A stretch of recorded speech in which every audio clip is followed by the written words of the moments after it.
各位亲爱的网友朋友，大家好。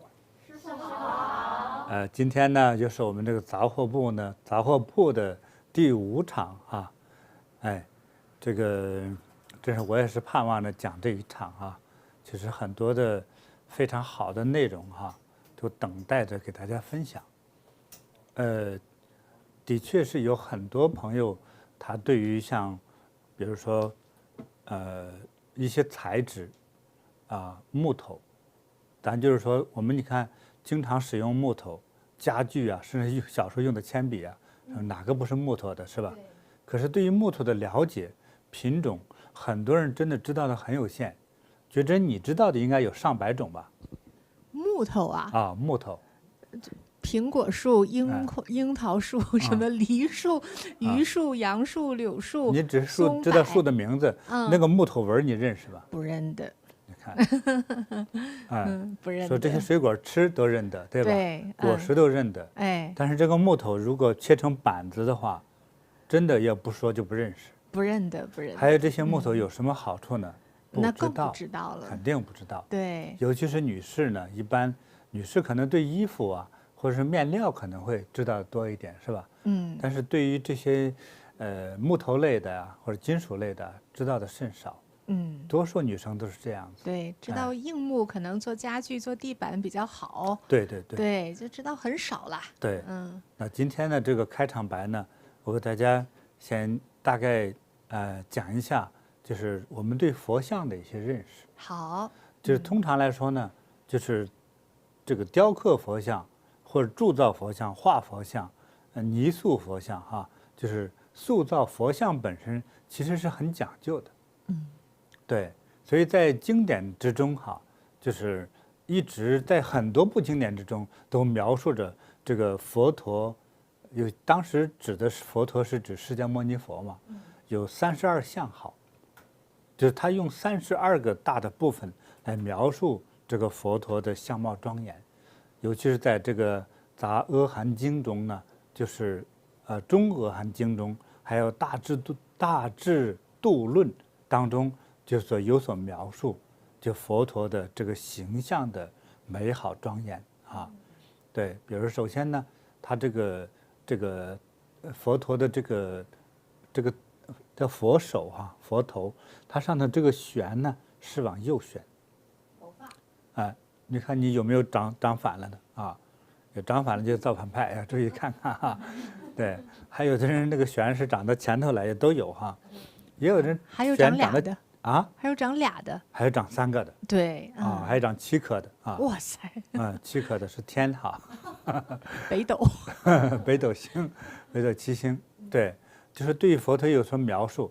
还有呢，就是佛陀的这个面颊面颊是非常的饱满并且结实，面部还要结实饱满圆润。那你看你的脸是不是像瘦猴似的对，还有是不是上头太大，底下太小，还有。底下太大，上头太窄，都有，就倒三角和正三角。还有各种各样的还有一种呢，就像晒干的枣一样，两头都大，中间就缩下去，都有。还有像核桃皮，咱们就不说这个了很多人与此形象有关的人会生气的咱们只描述说经典里所描述佛像的那些美妙的那个部分还有真清眼相。这描述这个佛陀的这个眼神就是远看佛陀的眼神，就是慈眉善目，慈眼垂视，就佛陀他觉悟的这个像神一样的这个生命呢，他等于从高空往下看的，通常是俯视我们人世间的生命，当俯视，所以我们在底下看这个佛的眼睛的时候呢，你能看到真的是慈眉善目。又像父亲又像母亲，又像那个清净的莲花一般看着我们，在近看的时候呢，所以他的这个，因为在面相之中，他讲的叫泪堂处，就是眼睛下面这一带，就是丰厚饱满，并且光明，有如牛网，因为像牛的眼睛那个明亮的那个感觉当然，因为他在描述这个的时候，有时候，不知道怎样描述的更得体，所以通常用比喻传达给我们，啊，还有呢，这个身端直向，啊，这个身体啊非常挺拔啊，结实，哎，这个站姿、坐姿都是非常挺拔的，有威仪的，神情呢还是比较庄严的时候比较多，因为它是教授众生解脱之法，所以不是在玩笑，所以经常处于在这种这个慈悲、温和和庄严的这种状态下，还有带有一点不怒自威的这样的威仪的相貌，对，也叫做相貌庄严。啊，再接下来呢，这个叫做肩圆好相，肩圆就是胸肩部，通常呢就是两肩以及胸部，先说肩吧哈，这个肩圆润丰满啊，安定，并且充满着力量与能量的感觉。哎，所以我在看那个，尤其是在元代和之前的这个佛塑像的时候哈，它通常这个肩膀部的时候是比我们常人想象的那个它那个肩的圆厚度，比我们正常人的比例要更粗壮啊原始一些，就显得好有力量。到后来的佛像，它慢慢的在这个制造的过程之中哈，越来越符合于中国儒家的审美观，就是又有那种温和呀、平实啊、溜肩呐这种感觉，开始慢慢的往这个方向走，这是符合于中国那个文人哲学的那个审美啊。但是佛陀在尤其是古印度的塑像之中，都是叫做就是伟岸的美男子。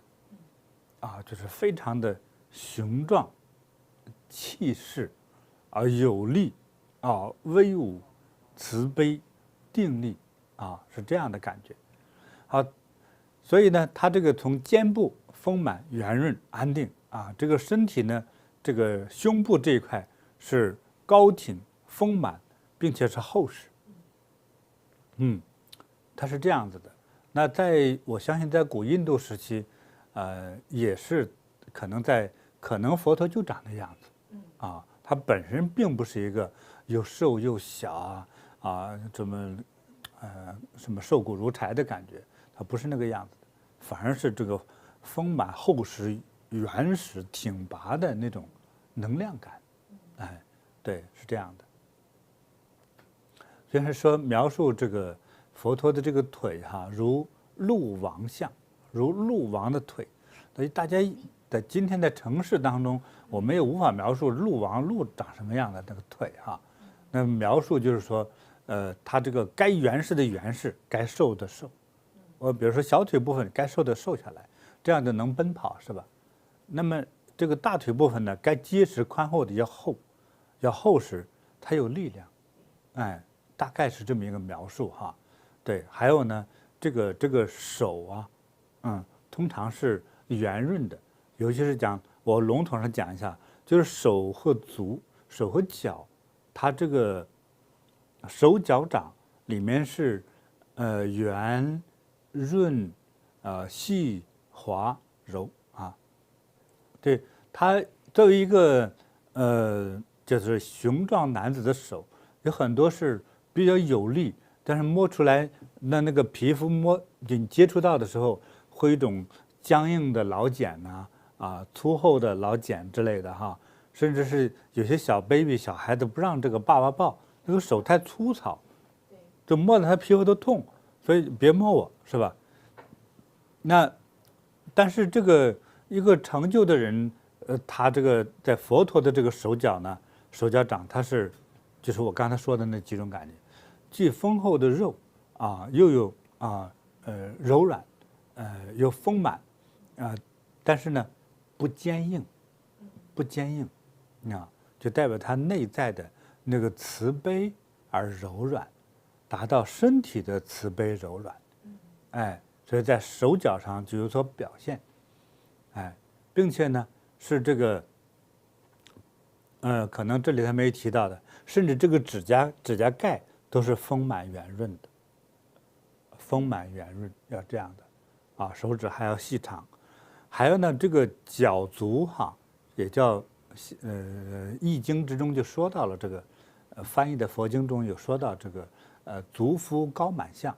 足福高满相是指这个佛的这个脚哈，脚背这一块是隆起丰满的，并且厚实肉厚丰满隆起啊，是这样的。那个脚掌上也有厚厚的肉啊，但是并不是平足啊，并不平足啊。之后以后有机会的时候再讲平足的弱点在哪里哈。对，所以在这个佛像哈，它的这个当一个人修到那个程度的时候，就是我们就相由心生哈，就是有很多的这种转化。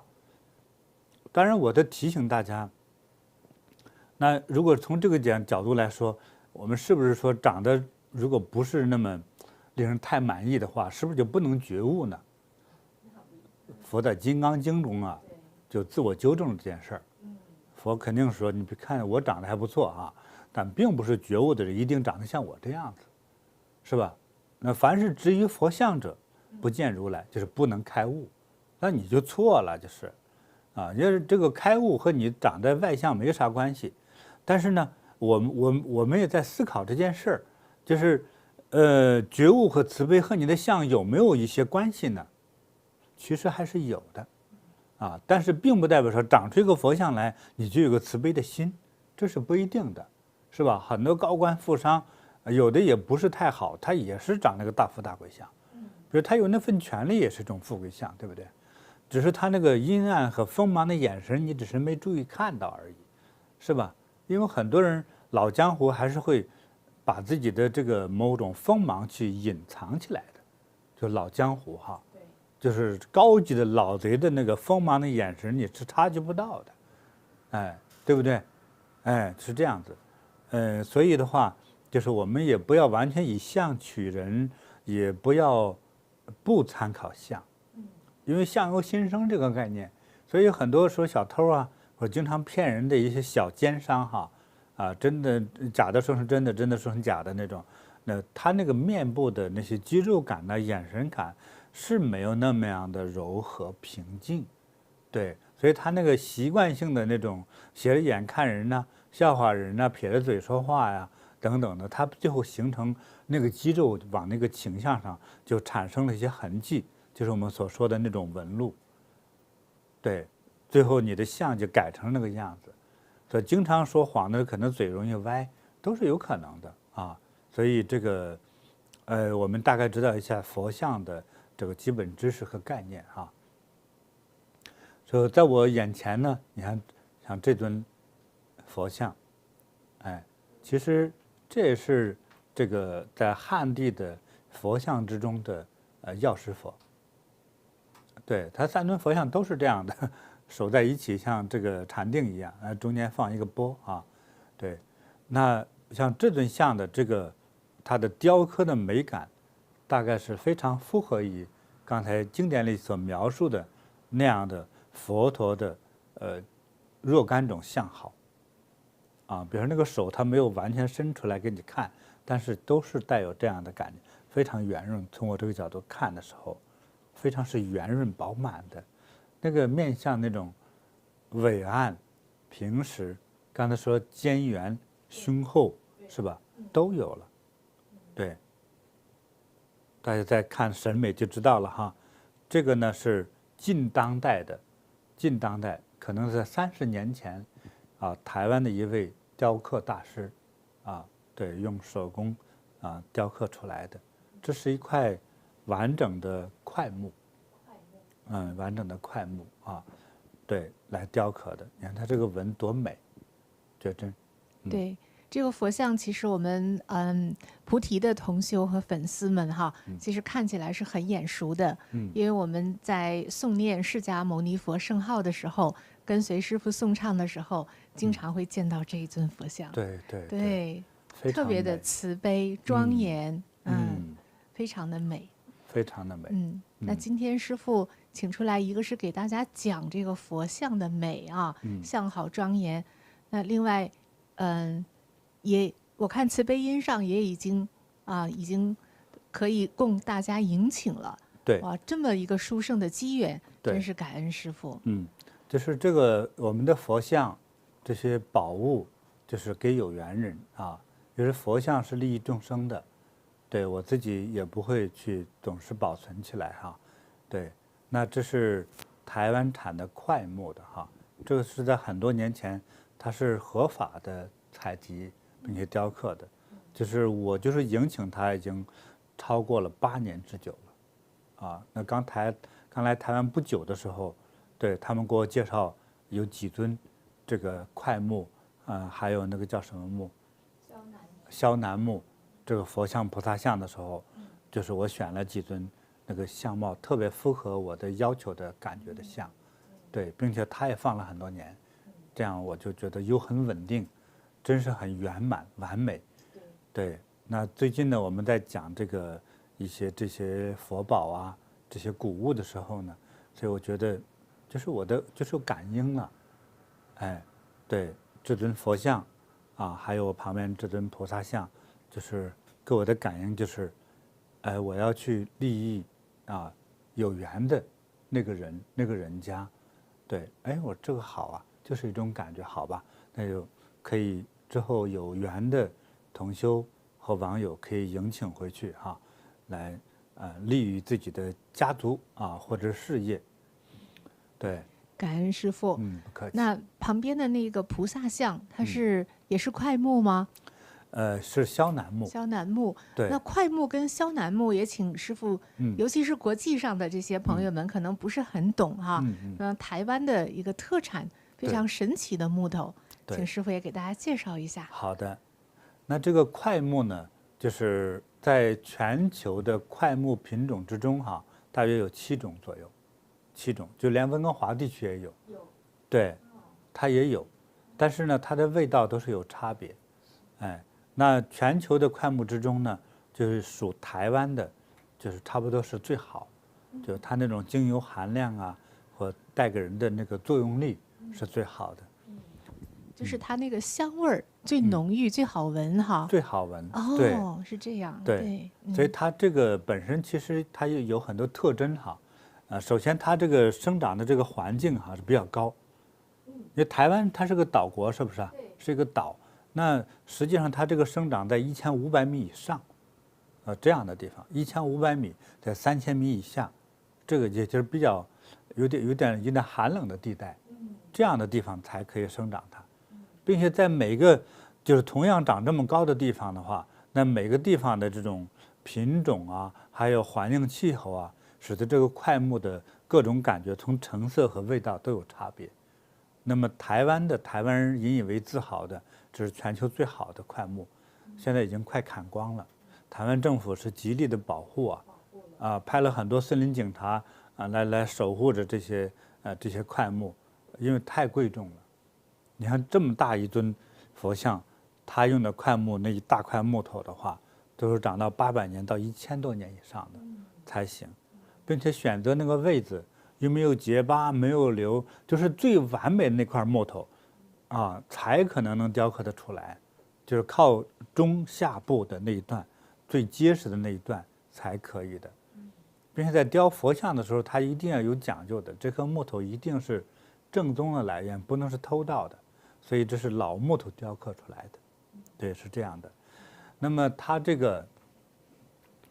对于人的这个帮助从它的特性来说，对人的帮助是非常大。就是，其实，在我给很多人闻过这个木头就拿个小木头片，还有我们这个聚宝盆，这个快木的时候来闻，你一闻了之后，立刻，这个不是夸张的说法你这个有网友已经收到了你立刻闻一下之后，立刻就会达到神清气爽，神清气爽，对，呼吸顺畅，对，好像大脑和心脏之间立刻充满了清新的能量。对，我闻了我就觉得醒脑开窍，真的一下子好精神啊，就这种感觉。对，你比如说你吃补药、吃人参还会有燥热一些反作用、副作用，对不对？这些闻一下之后，那种感觉特别好。所以你在就是你的客厅，在你卧房里放一个，放的时候盖子呢，这个盖子要打开，味这道出里头那个来对里面那种能量，它就释放出来了，就会去对抗你的那个屋当中的那些负面的那些能量啊、空气呀、对，它还有杀菌作用，它有杀菌作用，会要说起那个医药的疗效就太多了，防霉、杀虫、止痒，消这杀炎虫的概念解毒，说过去这个台湾人用这个做了家具之后，它不生虫的，对就和这个樟木有类似的效果，对不生虫，并且樟木比较刺激哈，它这个没那么刺激，很清香，对，所以我看那个台湾的那嗯个市场上就有卖这个快木的嗯木片儿啊、木对板板小小的啊。对对对其实北美也有那个 cedar 对那种，它就放在衣柜里的。对就像是樟脑球啊，对哎，又清香，嗯又不招虫。对，这个不刺鼻。对对，你像对樟脑呢，那会比较尤其做成樟脑球哈，那味道太重，所以你的睡房不太大，放一个樟木箱子，就是一个樟木箱的新的，如果不刷漆的话，它味道有点太熏得慌。是像这个没事儿，就是它那种清香感，就好像你的屋里增加了那个新鲜空气的感觉清清淡淡。啊，非常好。并且它对这个在医学上来说，它对于抗癌有作用。还有呢，青年的美女们最喜欢的，它能够经常闻它呢，它会对治青春痘。对，对什么皮肤的疾病啊、褥疮啊、什么止痒啊，哈，对这个杀菌呢、防虫害，啊，有这些，这是基本的作用。对，对，这它还止非常好。痛，因为它通嘛，就不通才痛嘛。它这种气味让你的经络畅通，哎，还它止痛能快速使你的这个生命的能量就畅通起来。畅通。对因为很多时候，因为说，比如说胃里堵住了没消化，或者有点心理烦恼堵住了，哎是吧？是或者吹感冒了，你这一闻畅通了之后，立刻就好了。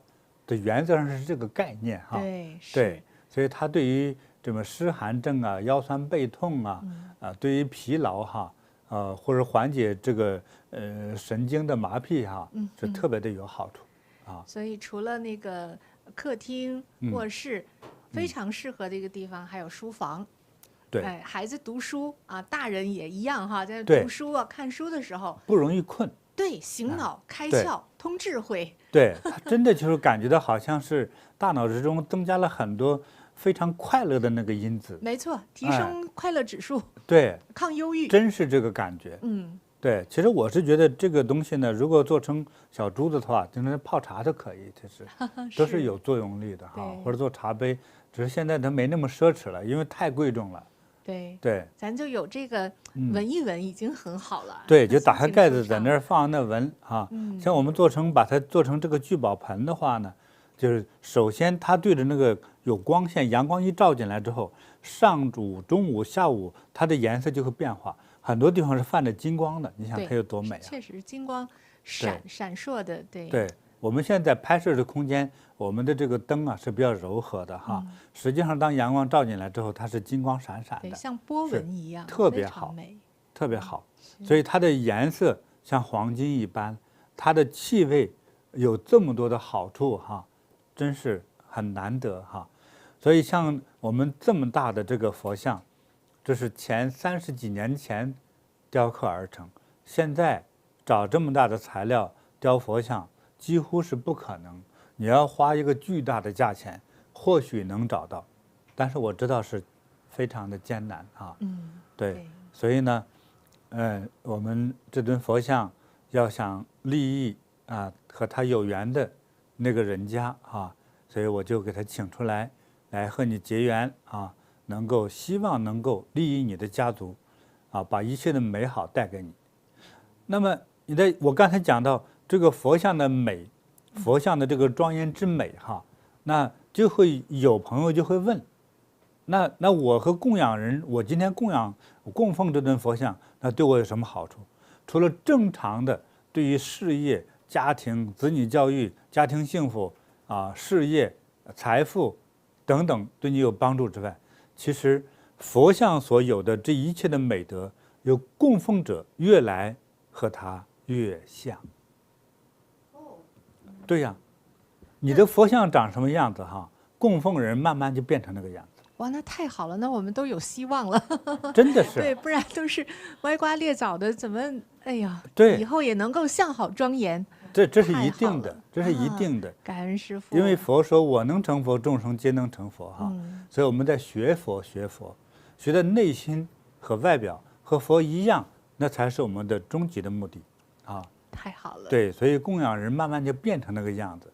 所以为什么很多从历史以来，从2000年之前就有人说我发心去塑造佛像啊，是吧？除了说让亡灵升往这个西方与东方极乐世界之外，还有呢，就是我也变成像佛那样的大慈悲、大智慧，啊，是这个寓意在里头，是吧？那还有说，因为这个生命是不灭的嘛，所以今世我的脸变不成那样，来世或再下一次，有可能我就变成这个样子，是吧？那多大的福气呀！对，是这样的哈。所以大家对这个佛像有所了解。那我的右手边呢，这边这尊菩萨像，观世音菩萨像，还记得是什么木吗？萧楠木，也是台湾特产的萧楠木。那从表面上，它的就是木头的贵重感，萧楠木比块木还贵。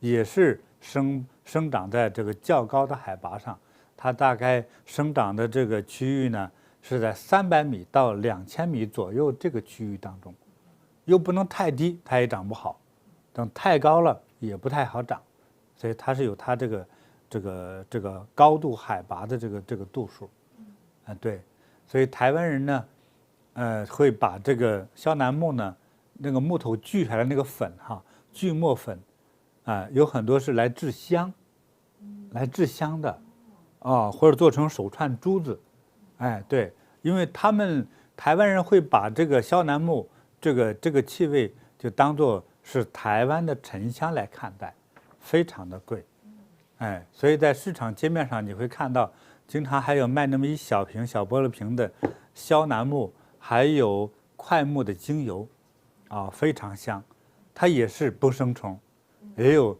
这个杀菌防虫、防白蚁等等这些作用，它的药用价值也是非常的高，对于妇科病泌尿系统这个慢性支气管炎，什么喉咙的症状，还有肾脏的，甚至还对抗一些血液类疾病，都是有一定的作用。但是直白看到的作用，它是这个抗菌、杀虫，还有防霉防腐，有这个作用所以经常去闻它呢，会增加你的这个抗体，对，很难得的。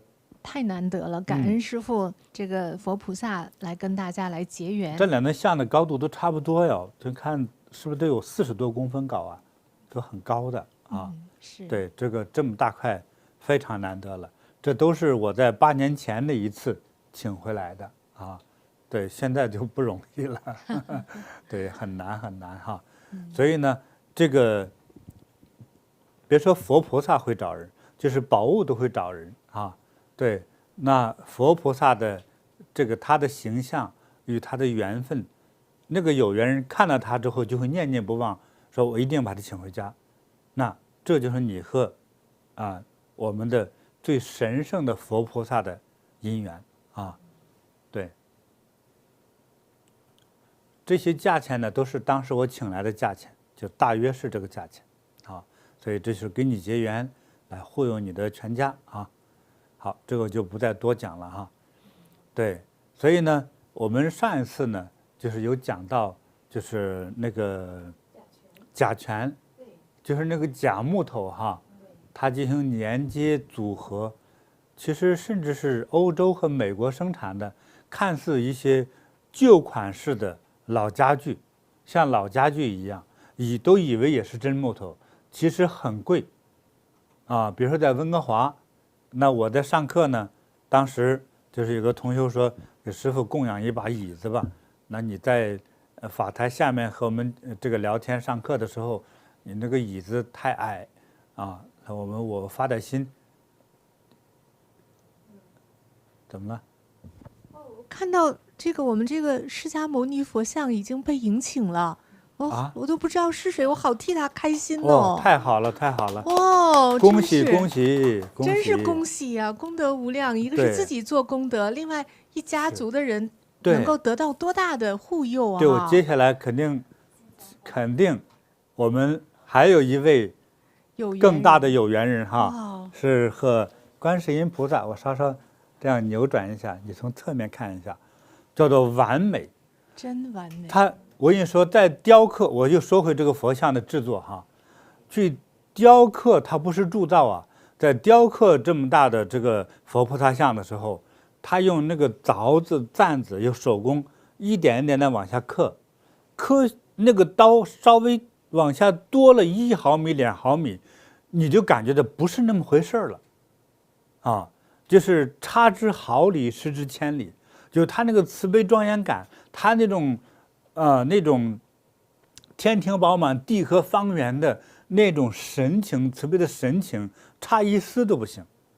所以那个雕刻大师雕佛像哈是最难了。说实在话，像雕这个达摩像还好一点，反正大家也不知道达摩到底长什么样，是吧？反正多弄些胡子，眼窝深一点，鼻子大一点，是吧？就怎么抡袍子都可以，只是你可以发挥。但是佛菩萨像不能乱发挥，所以一发挥多了又不符合一佛法，不符合一要求，再雕的差了之后没人请，这个雕刻师就没饭吃，另外他自己心里也过不去，是吧？所以很不容易，差一点整块木头废了，就是这样子，所以一点都不能差呀。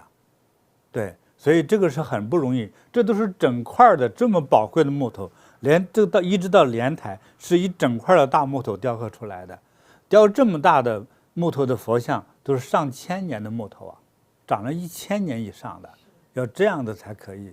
并且现在台湾政府绝对谁砍木头去，马上把你钱扔进监狱去，就是这么严格的啊。所以这个我是，所以正好有就这手势说有请了，又怎么了？所以那佛像请了，他在那张着大嘴，我说怎么回事啊？对，就是你和他有缘的人，你看到之后就念念不忘，这就是我的，你会有这种感觉。还有我们这个师父桌上的这些形形色色、大大小小的聚宝盆们，全都找到新的主人了。对，不过师父，我们网友肯定还是，尤其师父介绍了之后才知道这个好嘛哈，而且物美价廉，大家也迎请得起，还是要请师父，如果可以的话，能有更多的聚宝盆跟大家结缘，这是最好了。我还藏了一些。我还藏了，因为我知道这个东西。我来的时候，台湾法律已经禁止砍伐了。那我去收了一点呢，因为一直修行上课，走世界各地都没那么多空。对。但我看到这个老板卖这一堆的时候呢，我就把他那一堆买了。要不然一个一个去买，我没那空的，存不了几个的。对，因为我知道我今天就是瞎买，它一定都会保值升值，因为政府已经禁止了。台湾岛才多大呀？那木头一共有几棵呀？而且逮住就扔进监狱7年，所以谁敢呢？所以这个现在做这个东西都是那个老木头做的，是这样的。所以我至少我有这个想法，所以就是买不错。而且这里呢，当时有特别懂木头的师兄帮我长眼啊。对，说这是台湾的，那是外来的，就是他就能分得清楚。所以提醒我们的网友朋友哈，你请回去这个聚宝盆，我建议你把盖子放在旁边放着，这样子，盖子放在旁边，这样里面这个木头的这个精油哈，这是有块木的，有肖楠木的，它这个精油释放出来之后，你的家里头那个屋里头那个空气哈，就会变成是最美的，你就会有那种幸福感，对你的健康极有帮助。不要盖着盖子，好吧？就当聚宝盆也需要钱来啊，不用盖着盖儿，好吧？连散发这个非常好的这个气息也是敞着这个盖儿，只是说这个盖儿别叫孩子给扔了就好了哈。你怕丢了的话，你可以找个地方把它锁好了，写在本子上，你这个放到哪里了哈，别找不到它了就可以了。对，所以呢，这个木头就是但是我还要提醒哈，因为我们每个网友你的居住环境什么样我不知道，我建议尽量别晒太阳。记住，它是木头啊，木头你总是晒，有很多每天轮着晒，一个月大晴天又是最热的时候，我怕你真把它给晒爆裂了。这已经很久是没有裂的哈，但是你真要晒太久了之后，木头裂是很正常的，就是它水分的收缩和两面的收缩比不同的时候，有一面就会容易开裂啊，所以要小心，尽量别晒太阳啊。这个因为放不坏，它又不生虫，所以不要晒，好吧？尤其是这个木头的哈，陶瓷的不怕晒，木头的怕晒哈。好，感恩师傅提醒。我也提醒一下我们的网友们，其实这个聚宝盆，我看这个慈悲音你往下去那个滚动啊，在下面还有2件藏着啊，12号跟13号，这个可能很快也就找到新的主人了。然后的话呢，网友们就是这一段时间都关注一下慈悲音。我们尽快把师傅藏的宝贝再挖出来，再跟大家来结缘。好，我现在的这些聚宝盆哈，都是找的这个体型稍稍小一点的，这样大家呢，一个是我们容易邮寄，还有呢，就是你在家里任何地方都可以放。你像佛像，大家就说能不能在卧房里头？这真不得已，卧房也可以，好吧？佛度有缘人，佛所知道人世间一切的事情都无所谓。那聚宝盆里头哈，聚宝盆除了你别放厕所里，其他空间都可以放，就是这样的。尤其是我建议你放在卧室。你看你躺在那儿，尤其是天冷的时候，你不开窗户睡觉，对不对？屋里空气比较臭，比较脏，它呢能缓解你这个屋里的那个臭空气，你睡觉的时候都有一种幸福感，这多好啊！因为很多人因为这个心脏那个脂肪比较多呀，还有气管的一些呼吸问题哈，所以睡觉的时候是很疲劳啊，那个呼吸和压迫感很多，放上这个之后就轻松很多啊。所以现在你看到的这都是小号的啊，我那个还收了10几个大号的，今天都不在这里啊，因为这个你很容易去拿回家去，任何地方放都行。其实你那个办公桌跟前像这么大，或者像这个苹果这么大的，这些都比较好放。是吧？前面是电脑屏幕，在旁边放一个这个小苹果，把盖儿打开。你稍微困一点的时候，一闻，啊，好香啊！那个清香的感觉，立刻，啊，身体轻松了，愉快了，就继续工作，这多好啊！你看多漂亮，都泛着金光，这都是，对，你看，真美呀！好，这些木头的聚宝盆哈，我就讲这么多哈，对，大家应该都知道了啊。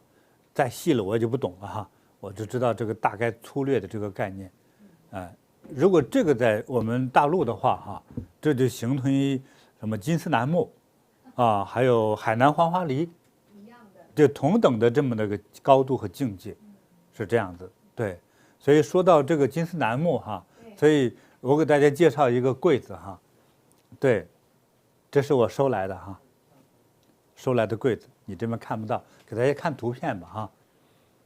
对，它这个柜子很特别，都是有180年了。这个柜子外边和里边不是一种木头啊，从前面的正面来看哈，正面来看它是镶的，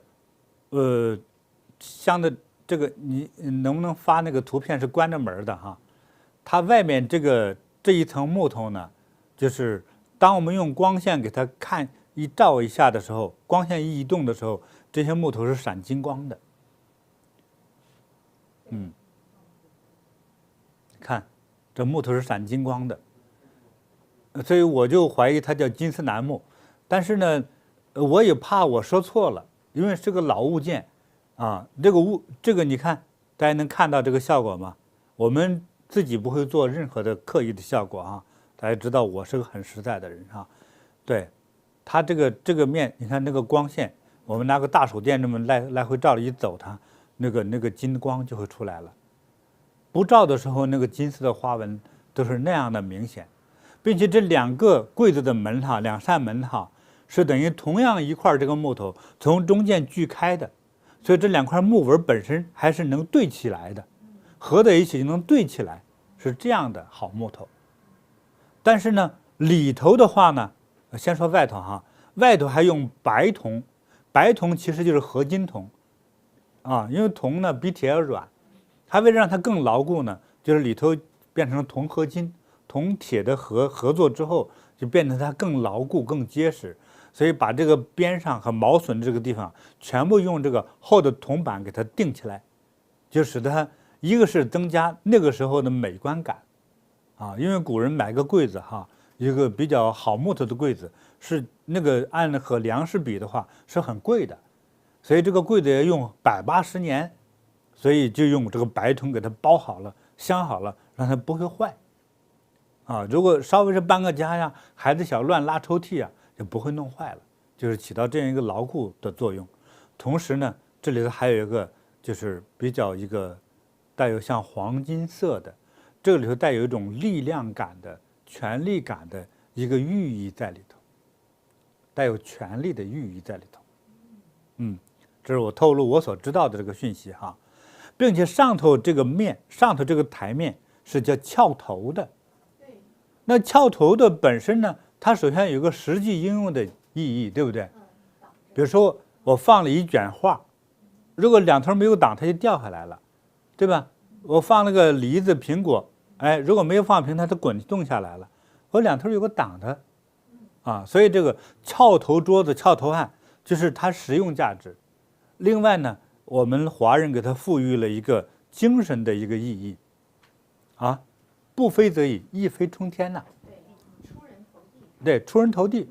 对，翘头啊，翘头，你的头起来了，就有点高过于别人啊。就有点像那师傅讲的，老王又起来了，对，起来了，就有这种咒语的力量。所以你看咱的屋檐哈，屋檐很多，你家里稍微有点钱，那个你的屋顶是斜的，这样斜的面哈，有一片一片的瓦，有钱人会把前那个屋檐翘起来一点。上次我到韩国首尔，走他那个老街区的时候，很多那个房子那个墙角上那个瓦，对吧？法英还记得哈，那个头是这样翘起来的，啊，这个翘是什么意思呢？展翅高飞，就带有这个意思，就是你和你的家人会能腾飞起来，是吧？人往高处走，水往低处流，是吧？这就是说，这是人心的一种自然的向往，对，所以这个翘头案既有实用意义，还有它的精神的寓意在里头。对，还有这个柜子里头是另外一种木头，另外这种木头呢，我怀疑可能是日本的那个檜木，可能是日本檜木，因为它那个味道和台湾檜木有一点差别，但是清香。这么老柜子哈，除了有一点点那种这个陈腐的味道，但是呢里头还有那种淡淡的个清香在里头。对，非常可能啊，师傅，我们也是猜测哈，因为日本它是非常崇尚这个檜木的，对，非常崇尚。而且檜木它就生长在一个是台湾这个高海拔地区，一个是日本某些地方，还有就是北美洲这个东西海岸。日本的最富贵的人盖房子或者做家具，非常就是倡导用檜木。还有皇宫，还有神庙、还有神殿、寺庙，因为他们的庙也比较多。很多庙如果说这一块信众比较有钱的话，就一定会用檜木来盖。对，啊，就是这样子。所以呢，这个柜子的里侧，那个里侧里面的板，它就和外面的金丝楠又不一样。里面就属于日本的檜木，这样的话在里头放衣服、被子、毯子啊，这样不生虫，尤其是适合我这样的懒人，是吧？哎，积累一堆衣服扔进去就不管，尤其是朋友要进门呢，啊，赶快把你的脏衣服哐哐哐烂袜子一块往里扔，往哪扔啊？找这么柜子关起来，等他们走了我再掏出来。但是没关系，放不坏，不生虫，就是有个虫能闷死它，因为这个它叫避虫的这个木头。不生虫，而且这个衣服也好，被褥也好，拿出来在用的时候、穿的时候还是清香的，还带清香的味道。对，人以为你修的多好，其实是柜子比较香。是这个柜子啊是古董，但是现在可以拿起来用，对，非常实用的。所以说这个不但没有甲醛，没有那些化学的物质，并且还放着让你能够清心明目、健康的芳香，你看这多好啊，对吧？所以当时我们放的时候哈，以北美的那个价钱和日本的价钱，对。那我今天说到这儿了，我就是一高兴我就干一件事儿哈。什么呀？慢慢来，慢慢来。见面减1万啊！现在网上是$38,000哈，减1万啊！减1万啊！对，真假？你看那里头那个毯子和斗篷都各送你一件哈。就是，哎，我们就讲究一个叫禅意的生活哈。我刚才讲到我那个在温哥华买那个椅子的事儿。对。那同修说，供养一个椅子给我，那他那挑来挑去之后说，师傅好几张椅子拿不定主意，你来帮我选一下好吧？那里头那个布面那个花纹你来选一选。等我选这个还不容易啊，我去吧，真是买个椅子还麻烦我，但是我还是去了，他挺好心好意的。我一看价钱，妈呀，算了吧，一个破椅子$18,000。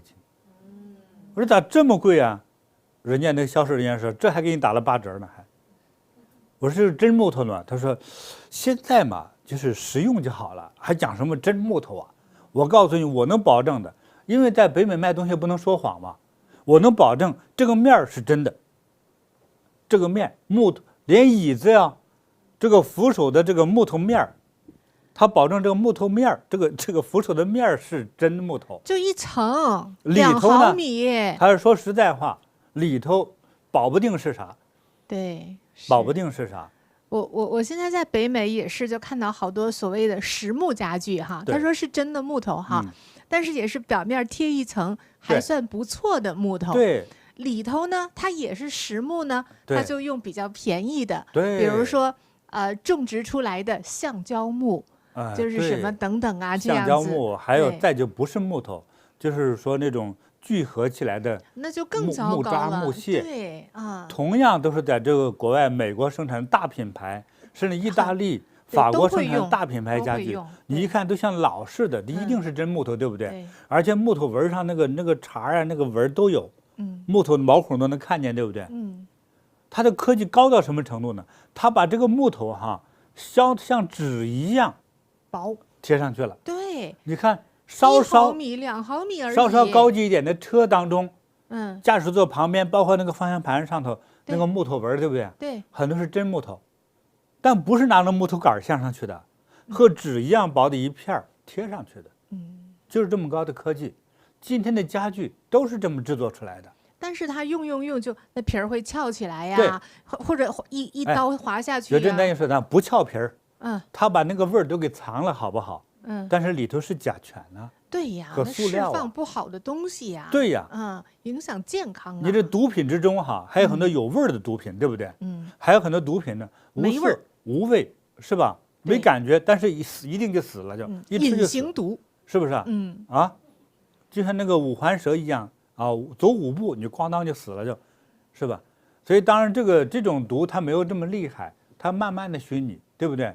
本来活86岁，结果76岁玩完了，都闻这个闻的呀，它可以做的今天没有这个味道，对不对？它等于把这个药物的味道隐藏起来了，但实质上还是这个东西。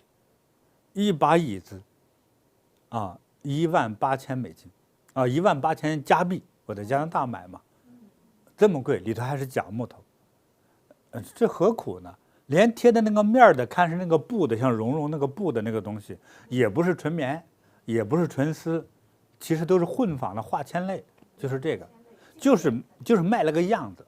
我说这都是假木头的东西你还卖这么贵，他有本事回国呀，是吧？在这里啥不贵呀？买个大白菜$10来呢，就是这么贵，就是这么贵，对，所以咱这柜子相比呢就不贵了。这是放着金光的好木头，里头又是放着清香味道，永不招虫的，尤其是供于懒人特别方便使用的这样的一个古董柜子。这上下2层可以拆开的哈。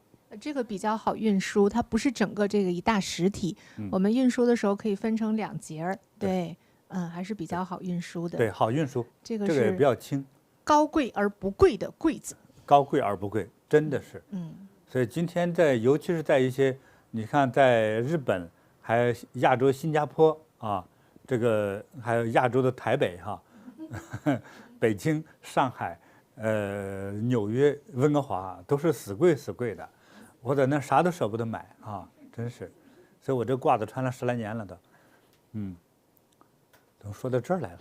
确实这样，我大白菜都舍不得买，都舍不得，对，你只喝白菜汤啊，对，所以呢，就是我们讲的禅意生活哈，就是大家一定要注意，你那个家里摆设的东西。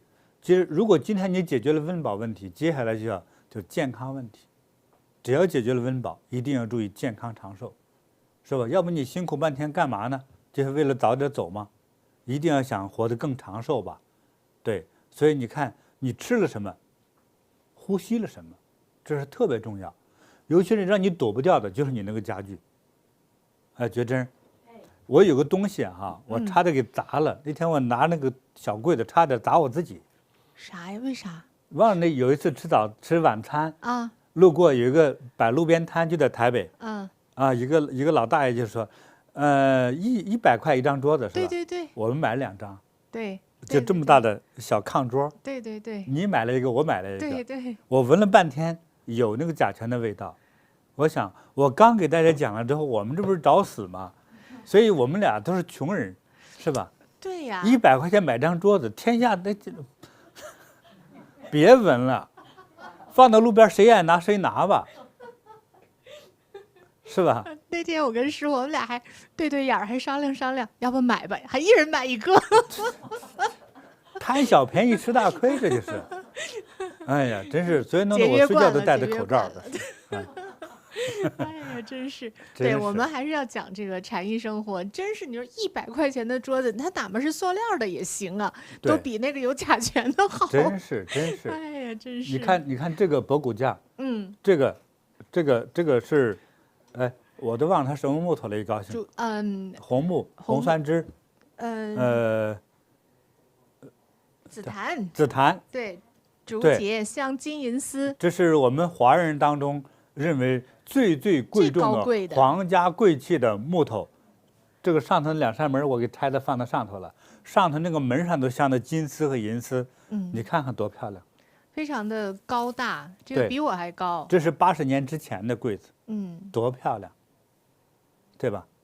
这个你这个可以传给你孙子用都可以。对，这个在家里用的话，就是特别的上档次、高贵高雅，是。这真是高贵呀！是的，真是高贵，而且很耐看、耐用、大方。对，好，今天这个柜子就说这么多哈，我还说点正题。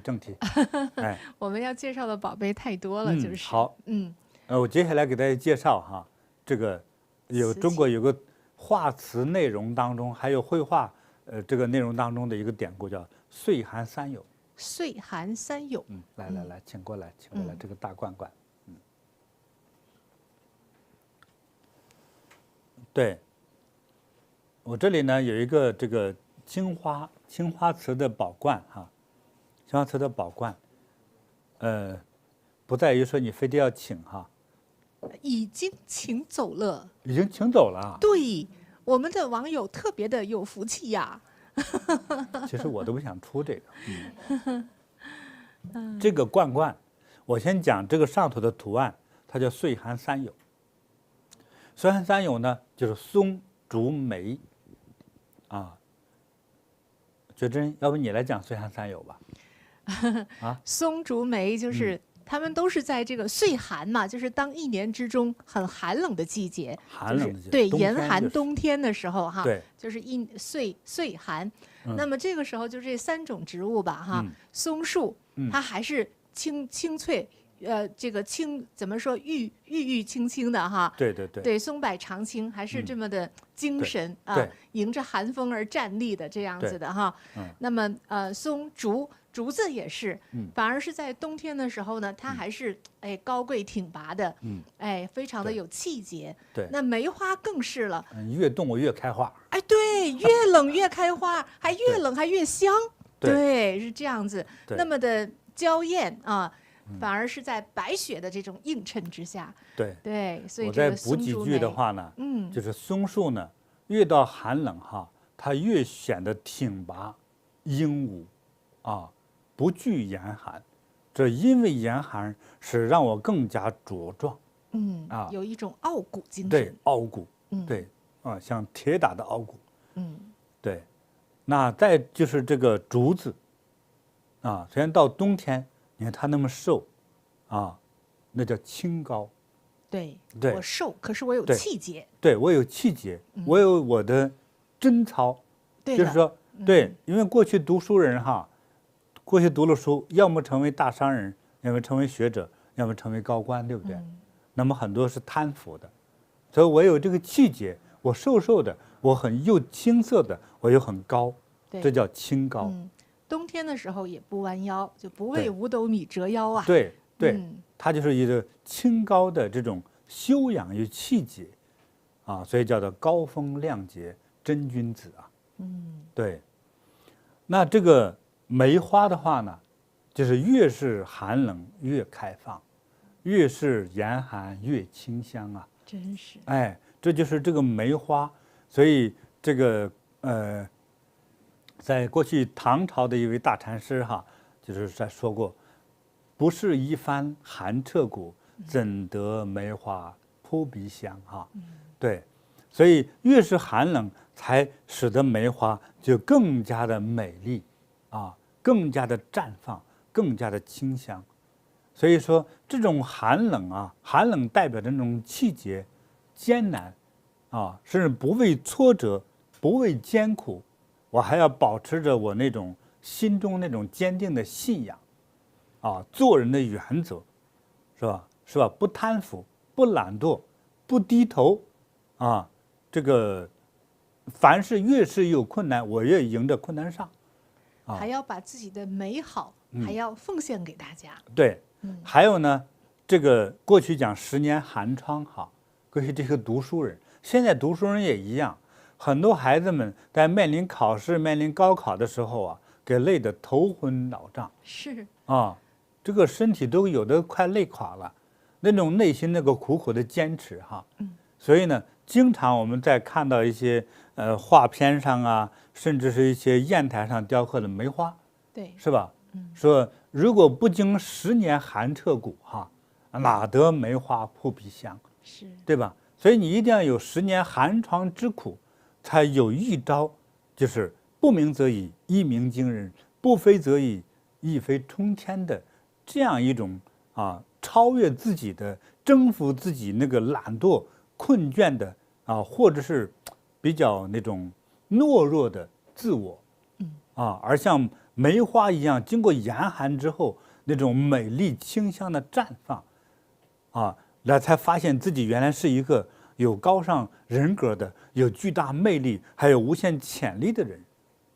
所以呢，这个岁寒三有图，其实是对各种各样的人坚韧不拔、要有所成就的人的一种提醒、一种赞美、一种歌颂。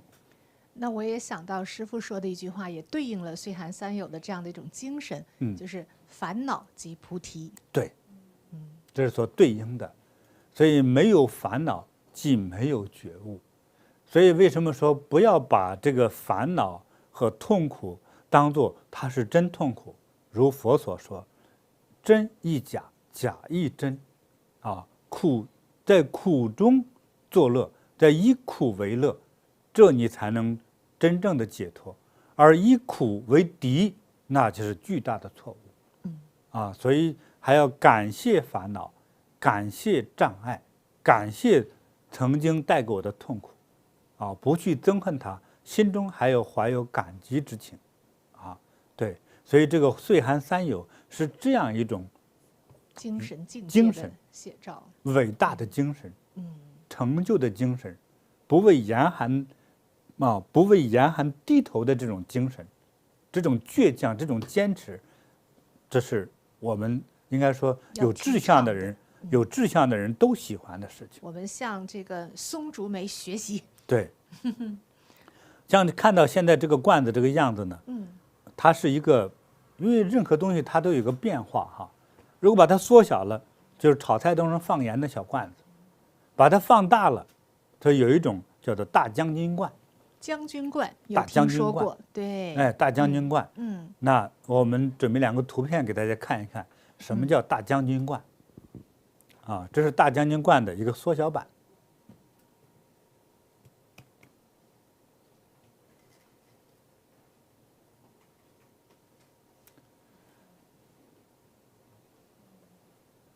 对，这个将军罐呢，哈，这个样子呢早就有了啊，到什么年代有的我不是特别清楚，但是元代特别倡导，就元代比较多。将军罐呢，其实就像古代的那个军人呢，那个将军，他用金属做的盔甲，是吧？头上那个头盔，也是预防攻击、保护自己的那个东西啊，通常是铁的、铜的、银的都有啊，对。那当然还有用藤条编的也都有，铜条刷上大漆，又轻又抗，要抗刀枪斧砍哈。对，像穿上盔甲的那个人体哈，所以这个将军罐是用的那个将军那个战争之神的那个样子来造出来这个罐子。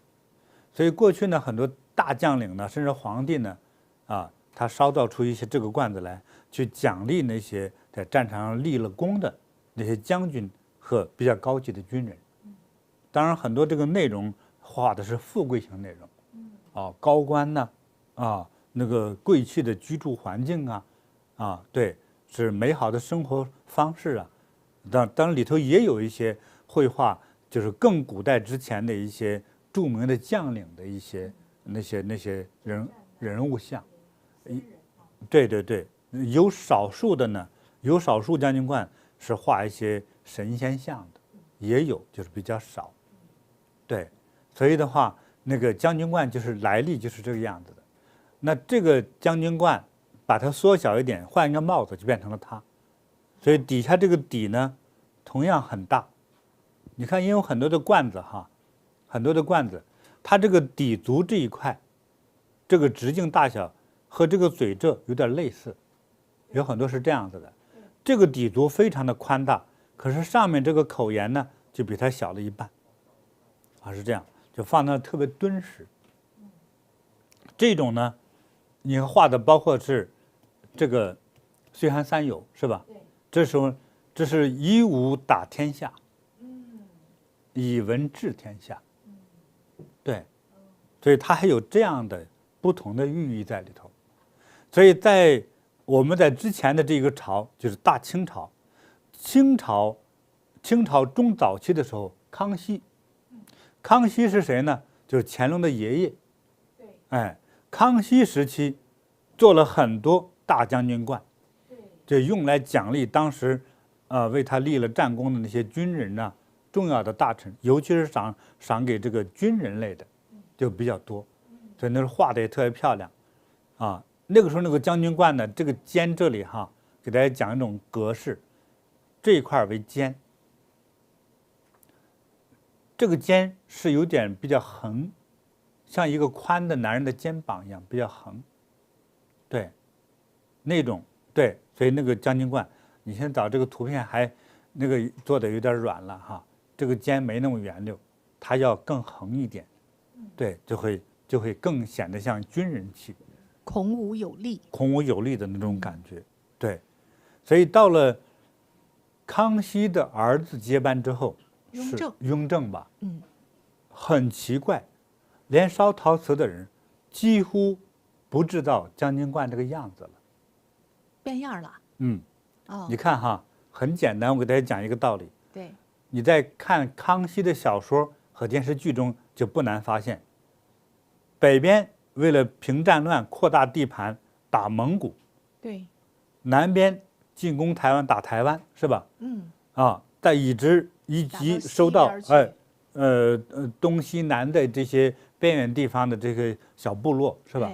他等于把这个版图国土扩大了，他觉得这才是我的大江山，所以该打的仗都打完了，内乱也平复了，不用打仗了。所以到了他儿子那一代呢，这个雍正他接班很晚，好像40多岁接班的吧？是。所以他在接班之前的时候，等于在皇宫当中是一个高级的办事员，就是一直替政府办事儿，就是一个高级的，就是文职人员。对，文职的一个人员，他的文化程度也特别的高，是。他能写能说，大量的阅读，这个人哈，对，是个很本分的一个阅读的人，他是这样的一个人，对。好，那我再说一下这个哈，这里还有一个小将军馆。哦，你看这个多小。这个小的也在我们的慈悲音网上叫鹤釉小盖罐，当时。这个小将军罐一放大了就是大将军罐。哇！但是这个更老。哦，这个小的反而比这个大的更老。这个我对它的估计评价，是在宋朝左右。那就是1000年喽。还不是南宋，是北宋左右。那就真的那就是要过1000年喽。对，但是你打开看像新的，就是这样的一个小罐子，你看多小，这个比例差这么大。那这个大的是哪一个朝代的？这个大的是明朝晚期。哦。明朝晚期。那也有4大约400年以上。哎呀，也是很古老啦，真是。对，它还配合的这么好，它这个有盖子在这里哈，我们怕摔都沾上一些胶哈。有圆盖子在这里不容易，这是原配盖子呀，花纹是一样的。是。对，这是幸亏当时老外给请走了，因为在咱们老中也都砸了，所以有些老外呢拿上这个之后当圣人一样供在家里，所以保护的几百年很好。哇，真的好。所以这个大的这个将军罐，还有那小小的也是一个将军罐的一个器型，但是更古老。对，对。所以不管大家喜欢大的还是小的，请回去的话，在家里哈又有威严又有富贵，这都是宝物呀，宝贝。宝贝。对，所以像这3个里头呢，这个还是最年轻的，这个年轻的最少在200年以上了。是。200年以上。对。所以就是这样的一个宝物哈，你看这里细节上，我们可能并没有拍，可能没有说，你这可能看不到哈。它这个在这个上头这一圈，就好像脖领一样，像领子一样，它这些纹呢是全部连贯的，连枝，它整个是连起来的。也有人把它叫做拐子龙。在这个考古界当中叫拐子龙。就是他一直画的，一直像个蚁连起来的蚁，已经的蚁那个字一直连着写，就是这样子。实际上最早的时候，他是从战国春秋时期的那个龙纹画出来的。龙纹的变形。龙纹的变形就连起来了，叫连绵不断。连绵不断。富贵有余。对，这个罐子呢，连上头这个盖子都画的是梅花。多美啊！你看看多美啊！真的美，清高啊，真的美。我相信得这个罐的人哈，家里头要么就是大地主，要么将来出很有成就的文人的孩子。我先替他收到，哇，他一定在这个网络上正在讲。富贵人的身材都这样子。对。别盲目减肥。同意。觉真听了高兴了，是吧？高兴啊！今天不减肥。对。师傅，您那旁边还有一个更大的帽子将军帽呢。你眼这么尖呢？这么大的将军帽，那肚子你看这个帽子在这里，这多小？你看这个这么大，几乎差了1倍。对呀。这个我只有这么个帽子啊。我们能想象那个大罐子得多大呀？那个罐子80公分。但是我现在没有那个罐子，我找不着。对，那这个呢，我怀疑它呢，因为我毕竟不是考古专家，我怀疑它可能就是传说中的元青花的那个大将军罐的那个帽子。对，今天看起来的时候，就我今天肉眼看它的时候像新的，但是细看它的时候，它确实有年龄了。但是那个时候的青花白瓷之美就是这个样子，就不能摸，摸的时候油润呐，啊，叫温润细滑，就是这样子，很奇怪的。这是里面的样子，很干净利落，是吧？啊，太好了！我们今天都有这个机缘能看到这些宝贝。这个帽子的样子是元朝将军的头盔，就是这个样子。大家应该上网搜一下元代军人的头盔什么样，就这样子。对，所以哎呀，有时候读一点历史哈，也特别有意思。里面你就是能把自己带回了那个时空当中，带回到那样的一个生活场景之中，啊，所以在接下来呢，我们再给大家看看有一个不可思议的东西哈。还有什么不可思议的宝贝哈？对，来，大家我们来看一看，要试看一下哈。来，把这个擦擦眼睛啊，把这个擦擦大将军眼睛啊，请一下哈，小同学们心拿哈。叫小心拿拭目以待哈，拭目以待擦眼睛。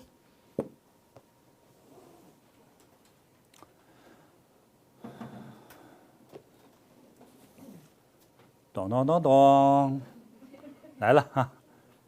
这是啥？这是啥？这就是啥？这是流星锤吗？网友朋友，请你看看这是什么东西？答对的有奖。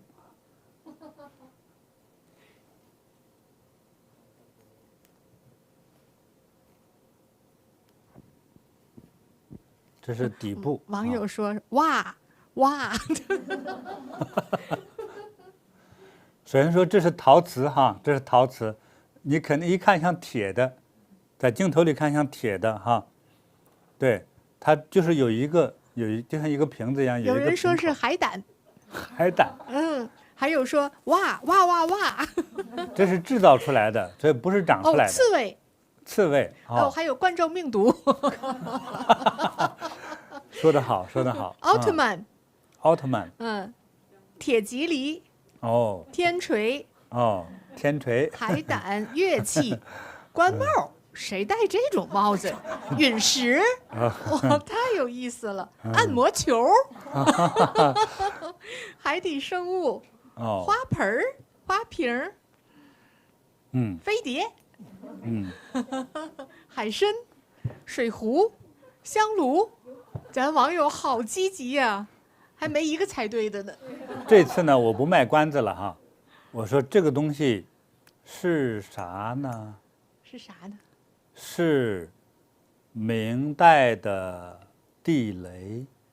地雷啊，对呀，明代的地雷，他就把这个，其实地雷发明的比较早哈，就是因为我们对于这古代的那个认识和研究哈，通常比较空白，就是中国用火药已经很早了，最早的地雷大约的地雷能追溯到宋代，但是这个呢，以我的那个知识所知道的，可能是明代早期的样子，所以那个时候经常就会，他把火药装进去之后呢，有一个可点燃的那么一个叫什么导火索，把它点燃之后，有些埋在那个敌军路过的这个路上，一看敌军快来，赶紧点，其实也不容易。你那有个东西冒着火，人家不躲开吗？是吧？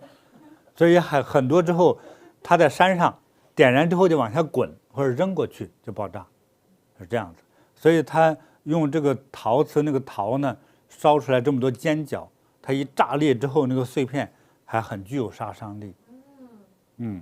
当然这我们不希望看到的哈，但是军事，任何一个时代的军事，它一定首先第一个会用当时最先进的技术，将它的军事当中先武装和应用起来。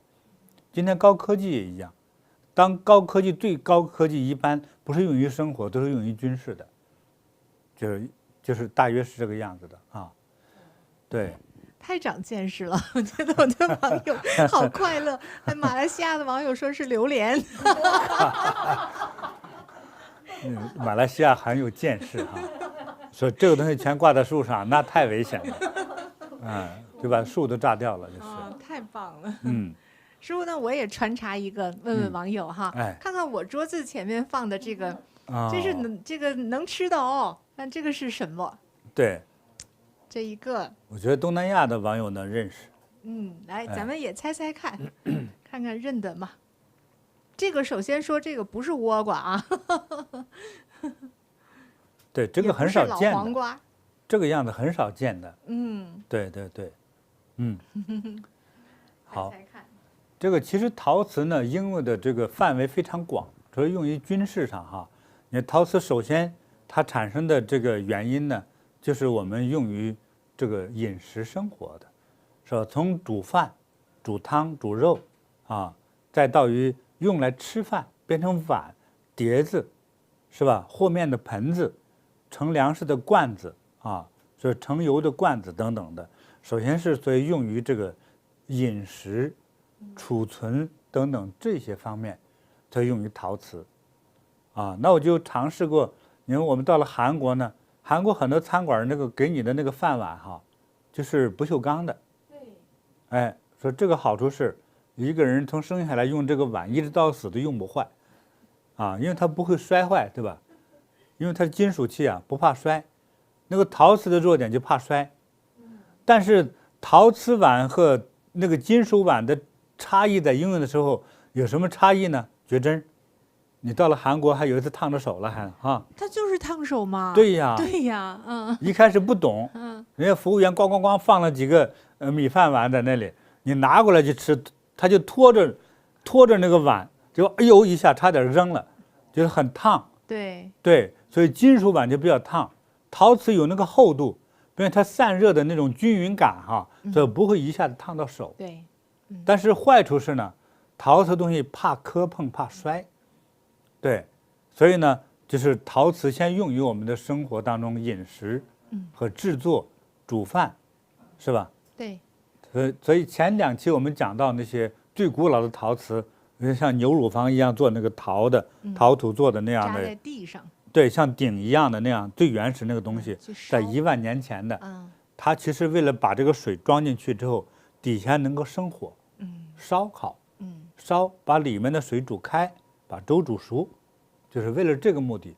最后慢慢的才把这个陶变成硬化，最后又发现了这个青铜，青铜，再变成青铜器，是吧？再到现在的各种的陶瓷锅、电锅、铁锅就都有了，是吧？对，所以这个陶瓷的应用呢，一开始先用于我们的生活、饮食、储存，啊，再往后这个陶瓷应用就广了。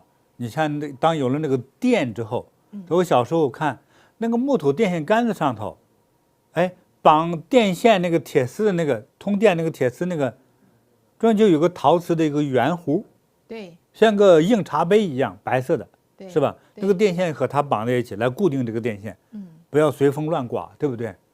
哎，为啥用陶瓷呢？觉真这个你知道的？是绝缘是吧？应该绝缘呢，因为上头通着电呢，是吧？如果直接绑到这个电线杆子上头，如果一下雨，那个雨水又传电，对不对？对，会把下面的人给电死。所以就通过这样一个陶瓷的这个东西之后，哎，来过渡，来控制住这个电线，是吧？到现在的那个高压电线当中还有类似的东西，甚至比这个要巨大的多，像一大串那个挂在树上的香蕉一样。哎，我们还专门找了那个图片，那个对陶瓷或者类似于玻璃做的。你现在这个图片呢，这是最早期的电线那个磁壶，现在高压电线，你找到了吗？没找到就算了啊。我记得你找到了。所以这个陶瓷，你看，用于工业，用于它的这种特性，它绝缘，但是真的绝缘吗？它也是一种，它半导体是不是？所以把它的制作陶瓷当中的某种材料的比例进行调整之后，有一个部分就变成了半导体。半导体，所以现在大家看到图片，是现在高压线上当中的，也是陶瓷的那个绝缘体，是一大排一大串，用于这个大电线上。说这个还是最初级的应用，用现代化来说，再接下来更高级的应用，已经应用于从半导体收音机、电视机，还有现在的电脑之中，都在用了陶瓷这个材料。陶瓷、稀土等等的这些东西，它都属于陶瓷当中的一个东西的一种成分。还有打印机的那个什么墨什么，就那个头什么，好像也是有用陶瓷。对，工业上好。那么陶瓷还有什么好处呢？防腐。在我小时候接触呢，到我父亲那个工作单位，他有一次我就到处乱跑，有一个老头就告诉我说：“别动那面大罐子哈，那都是有毒的，那是硫酸，手一进去立刻手就化掉没有了。”那是真硫酸了，能闻到那个味道。从此我就记住硫酸的味道，放了一大堆大陶罐，里面装硫酸。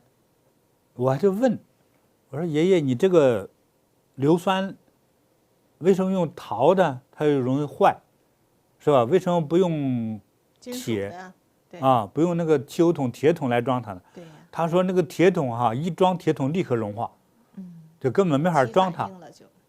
你看那个。”就像那个卖那个榨菜、那个咸菜的缸的那个，就可以成硫酸，硫酸拿它没办法，那就是陶瓷，它的抗腐性、抗酸碱，抗氧化是超厉害的。对，没想到吧？所以我想呢，有这个概念，我就想，如果我用陶土做化妆品多好啊，对不对？成木乃伊了都。哪成木乃伊了？就是都防腐啊！不是用的少啊，这涂到脸上啊，为了不变成木乃伊，只涂脸，一个礼拜涂一次更可以，对不对？所以呢，和大家郑重的推荐自己弄点土抹到脸上去就可以了是真的。你想美容的话，尤其是脸比较黑，觉得你可以多用一点。脸比较黑，其实那个土就是正常的泥巴土就可以，它就会真的会起到一些作用。因为很多土当中含有很多的碱性，土的颜色越白，碱性越高。红色越多，就是含植物成分越多，酸性越高。对。但是无论酸性高还是碱性高，都能使你美白。对，我找点石灰涂一涂。算了，这是玩笑网友不要去模仿但是一般的土是可以，它对人体没啥坏处的。所以呢，这个陶瓷应用面很广。到后来应用的，你像那个镜片，很多好的镜片，其实里头还很多是陶瓷成分。因为大家对陶瓷的概念只是局限在这么小碗茶杯这个上头了，其实这叫做原始性陶瓷。今天高级的陶瓷，今天用的我们那个什么 iPhone 手机是这个 Pad 这个面里头都含有大量陶瓷成分，你才能看这个面的时候那么清亮。那么直白，颜色那么鲜美，就是因为用了陶瓷材料。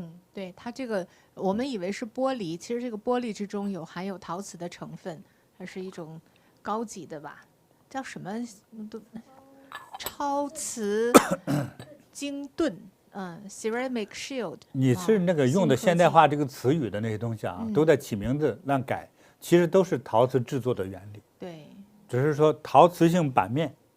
手机版面，是吧？你这个甚至那个镜头都有。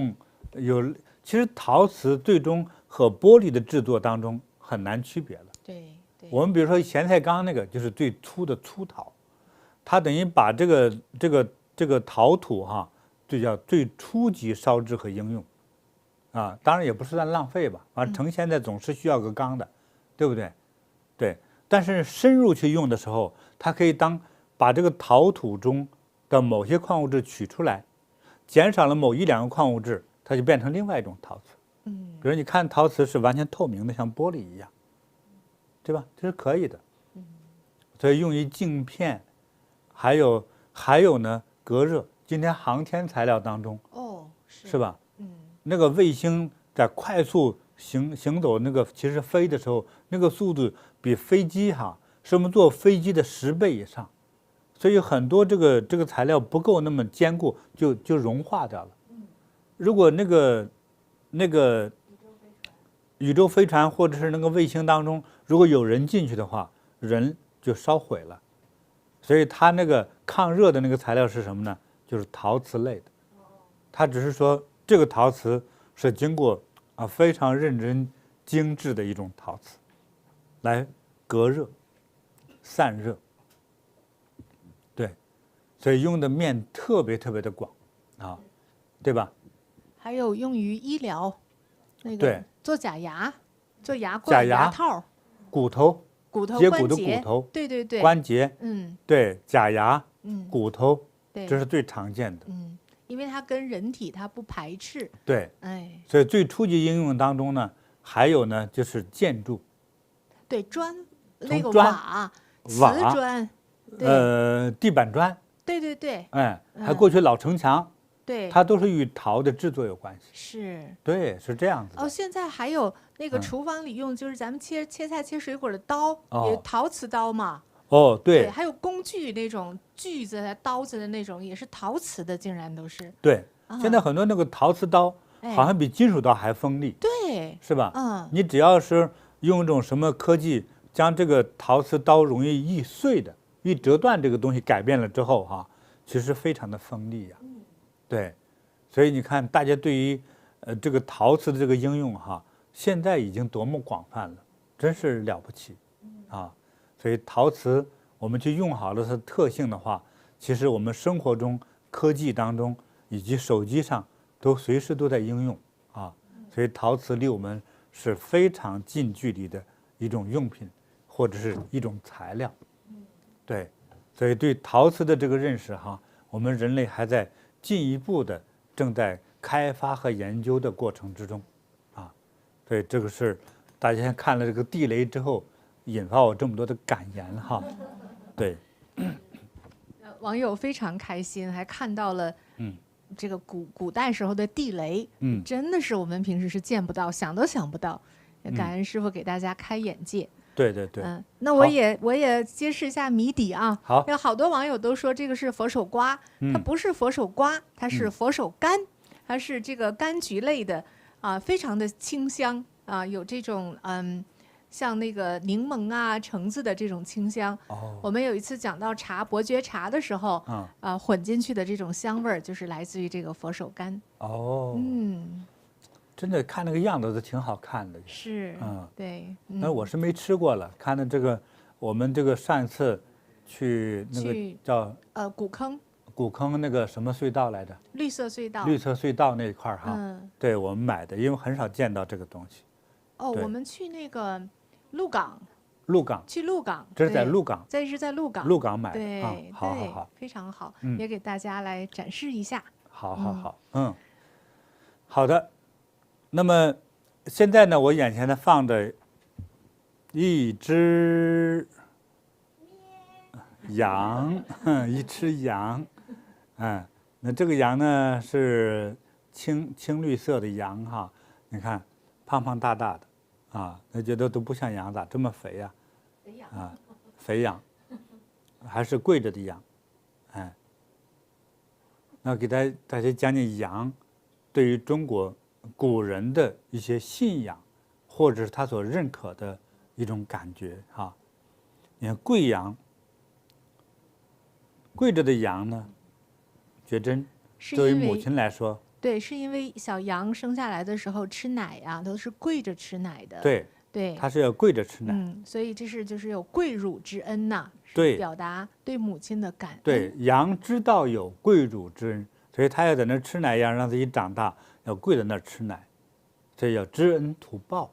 对那么第二呢，羊忠诚，所以中国古代传说中杨家将是吧？多么忠诚，对，所以羊忠诚，并且还执着，忠诚的人就执着的。对还有呢，这个还不算，在远古时期，因为这个羊是上天赐给人类的吉祥与富贵，所以我们中国字那个吉祥，那个祥，其实就是带有装饰了的衣服的阳，是这样。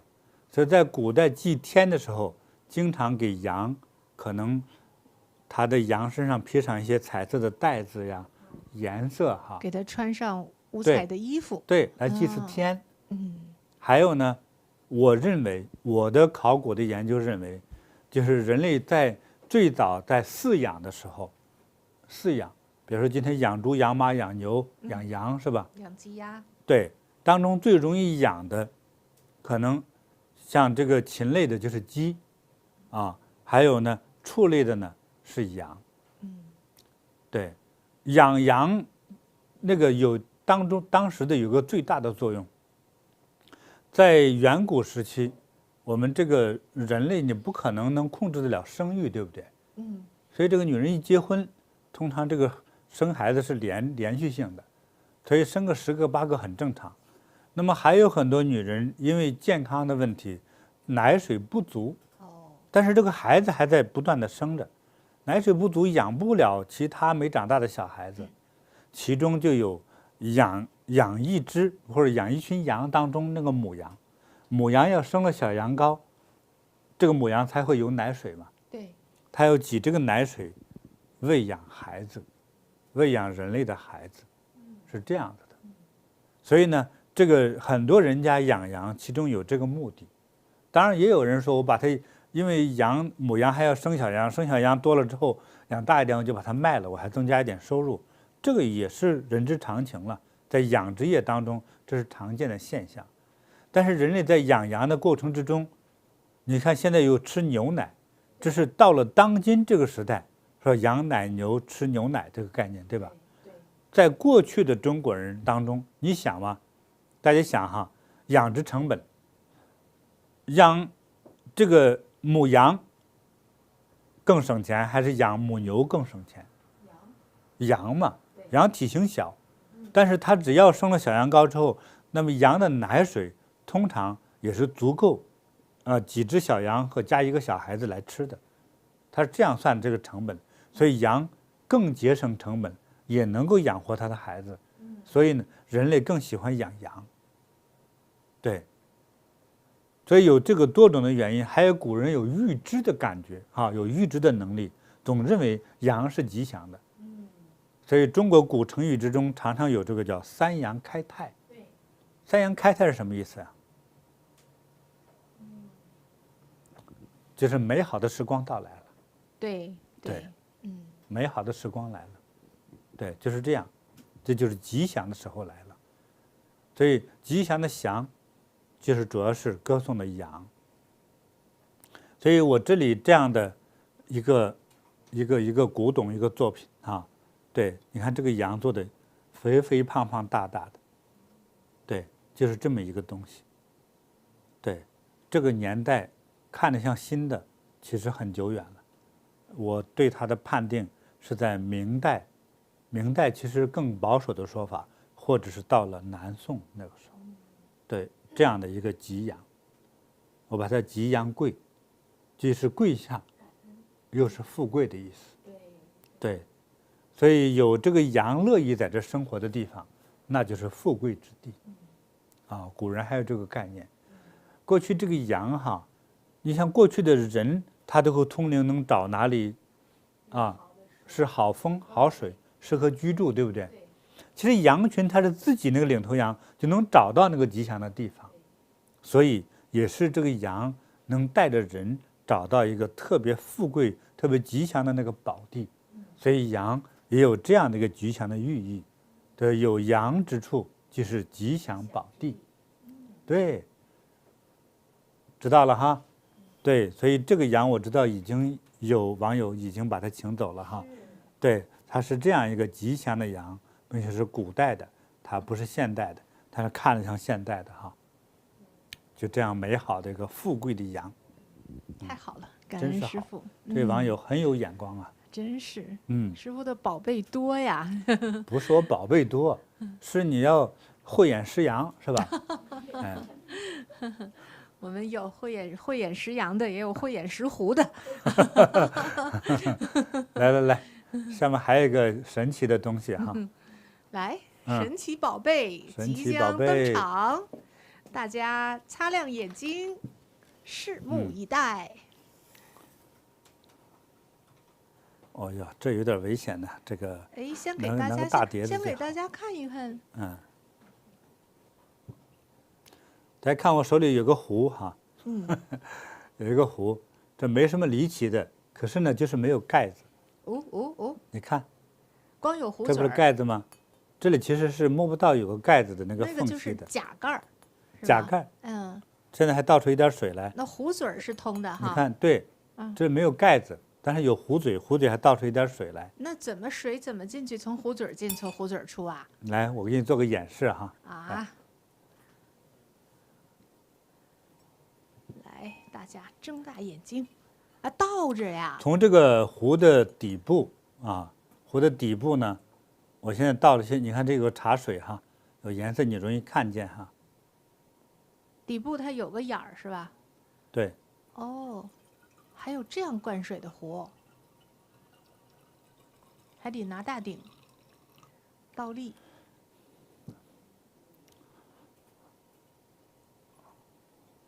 哎，不洒，几乎不洒。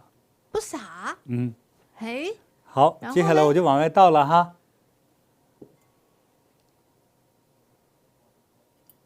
Oh my God！ 这是什么壶？这就是这样一个叫做影青的影青壶，就这个颜色叫影青哈，颜色对叫影青。颜色叫影青的这个壶，上头没有盖子，所以灌水呢要从底下灌，这个很奇特的，很难找到第二个。为什么要做这样的壶呢？为什么呀？关键你喜欢吗？喜欢好玩儿。就是好玩嘛，是哦。就是好玩嘛，哦。它一反常态的一种。来，再来一壶。再来一壶。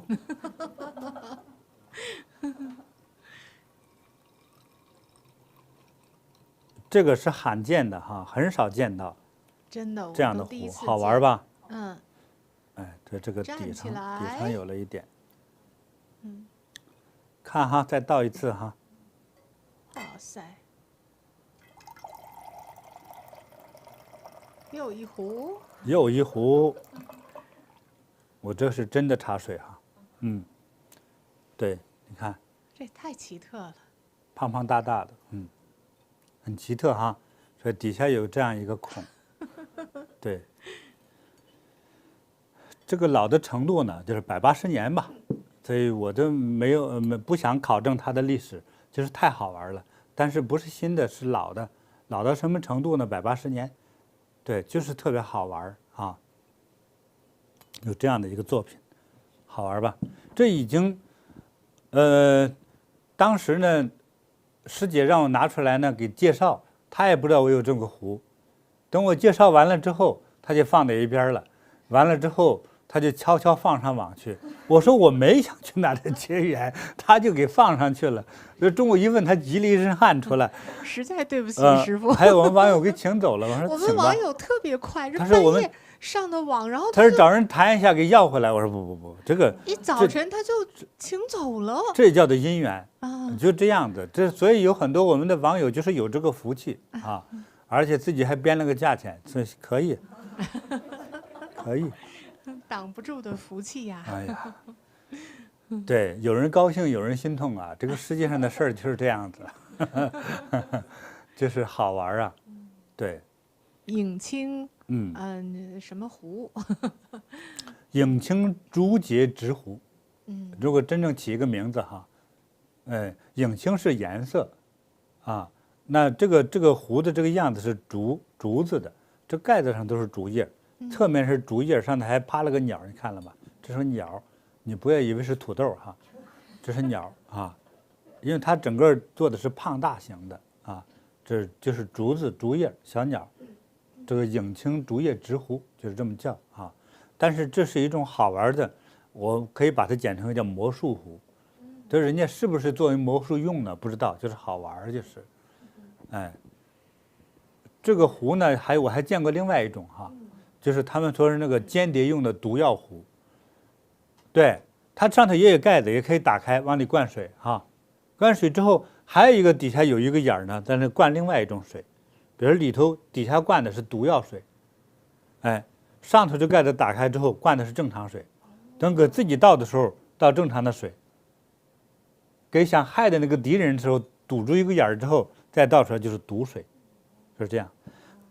这个我找了半天没找出2个眼儿来，所以只能倒一种水哈，不能倒毒水哈，就是好玩的。对，这个影青的，就是影青瓷的这个制造呢，是在北宋时期啊，就是1800年左右了。北宋时期，中国那个瓷都景德镇，那个时候就是能够烧制这个也叫青白瓷。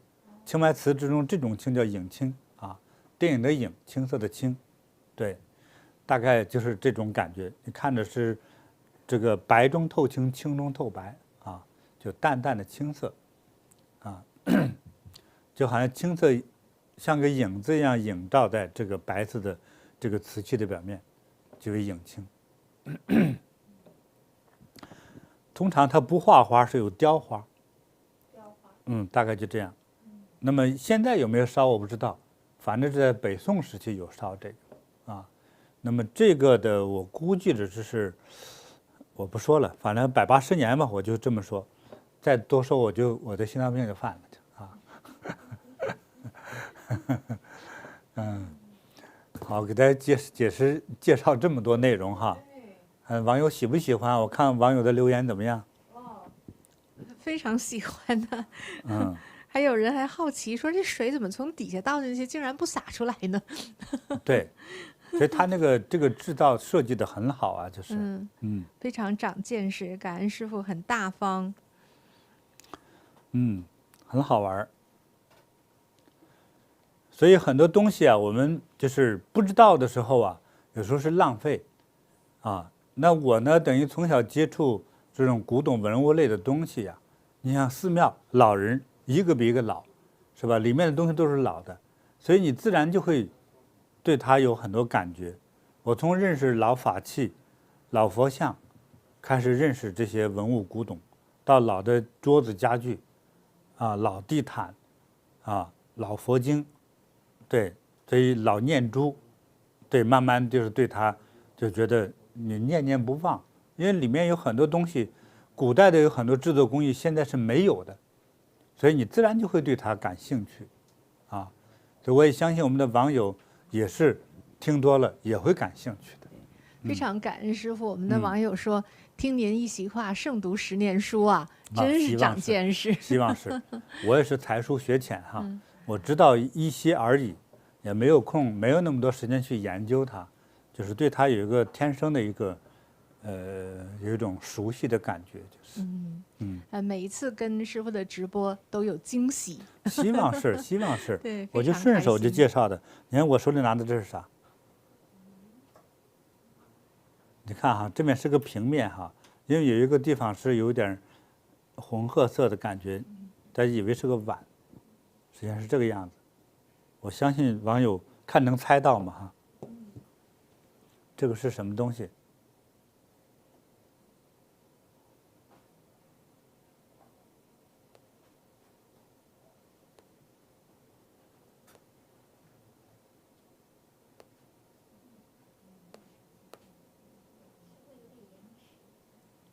啊，有点延迟哈。好了，我就不卖关子了哈。这个东西呢，这个东西是一个青花陶瓷烧制的小砚台。这个是明代中晚期的砚台。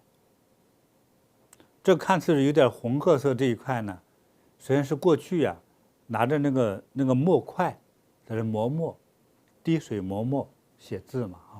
是磨墨所形成的这样一种留下来的印记。那你说墨应该是黑色的哈，怎么最后留下是红色的呢？对呀。这要细讲的话呢，显得知识面太广了，就是。讲一讲。就是我们中国人做的这个墨哈，它是一种混合材料。它为了让这个墨呢能够粘粘服的，还有这个墨的感觉有亮丽的感觉，还有那种油漆状的那个亮丽感。我比如说在这个庙的两边那个对联，木头上刻的对联，我用这个黑色的墨描的时候像漆一样。还有一些老的那个字哈，老的那个字，你把表面上的灰尘擦干净之后，发现底下写的那个字那个墨色是油亮的，就是那个墨好，那个墨笼统上叫松烟墨。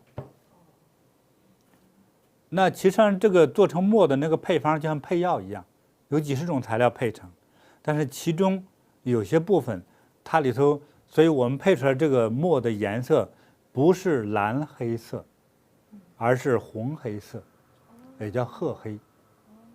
对，你想那个松烟，那个就是把松树烧成那个灰，再把那个灰弄进去，那就是松烟。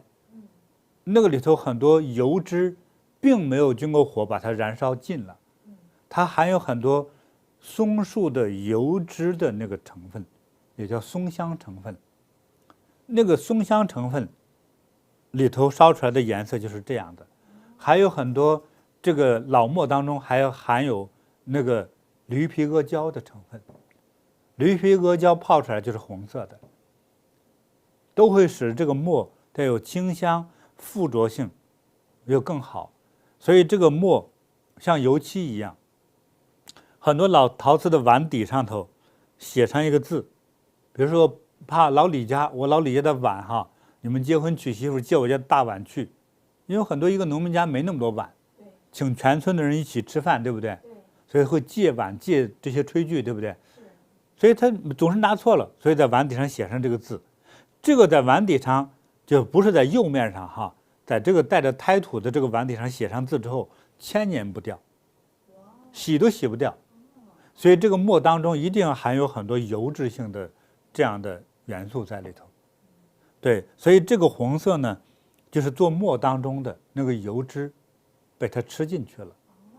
用了，我相信用这个砚台用了有100-200年，所以它吃进去了原有的有一些粘着物的成分，这个粘着物成分变成这种褐红色。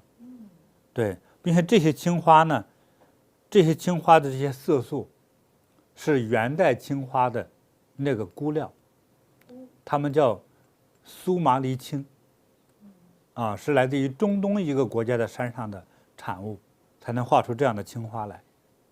中国后来到清代中期以后才找到了，是在浙江地区，但是那个颜色呢是紫药水的颜色，这个是真正青花的颜色。对，是这么一个东西。这个我们没放上网吧，就别放上网了因为太难得了，太难得了。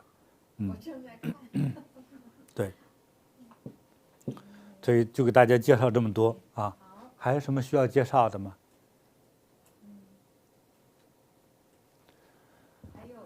还有就是我们网友真是请了很多的东西啊，迎请了很多，那也请师傅给这些宝贝们再做一次特殊的加持。当然，然后就运送回家，我的宝物找新主人了。我的宝物本来就是有加持，对，每一个师傅再一其实都次排过来亲手摸过、亲手加持过的。再一次将现在的在现场的宝物全部请过来，大家不要客气，不用在地上爬了，就直接过来拿。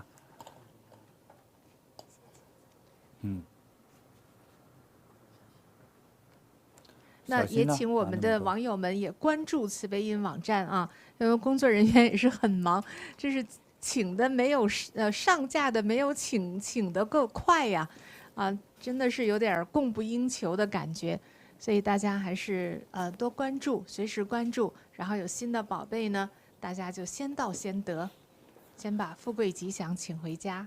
老的东西呢，就是唯此一件，它是很少有重复的第二件。对，也很少有成双成对的，几乎都是独特的，几乎都是单件的。所以有很多时候网友一犹豫，马上就给我发信息，师傅怎么就一眨眼之间就没有了？那你刚才犹豫什么呀？你不下手，你在那观察的时候，网络的空间是开放的，是对，谁下手早就是谁的，这样其实比较公平。刚刚我们还说那个聚宝罐儿，我说那个12号、13号还在，转眼网友留言12号、13号都没有了。哦，哦，是，没关系，大家在关注，还是会有新的宝贝上来的。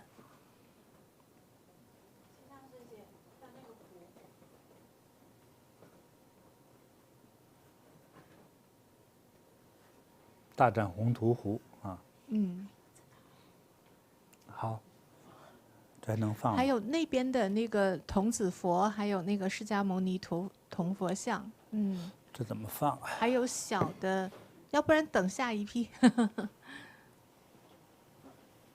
来，这样，到这边来。还有一尊小一点的药师佛像。嗯。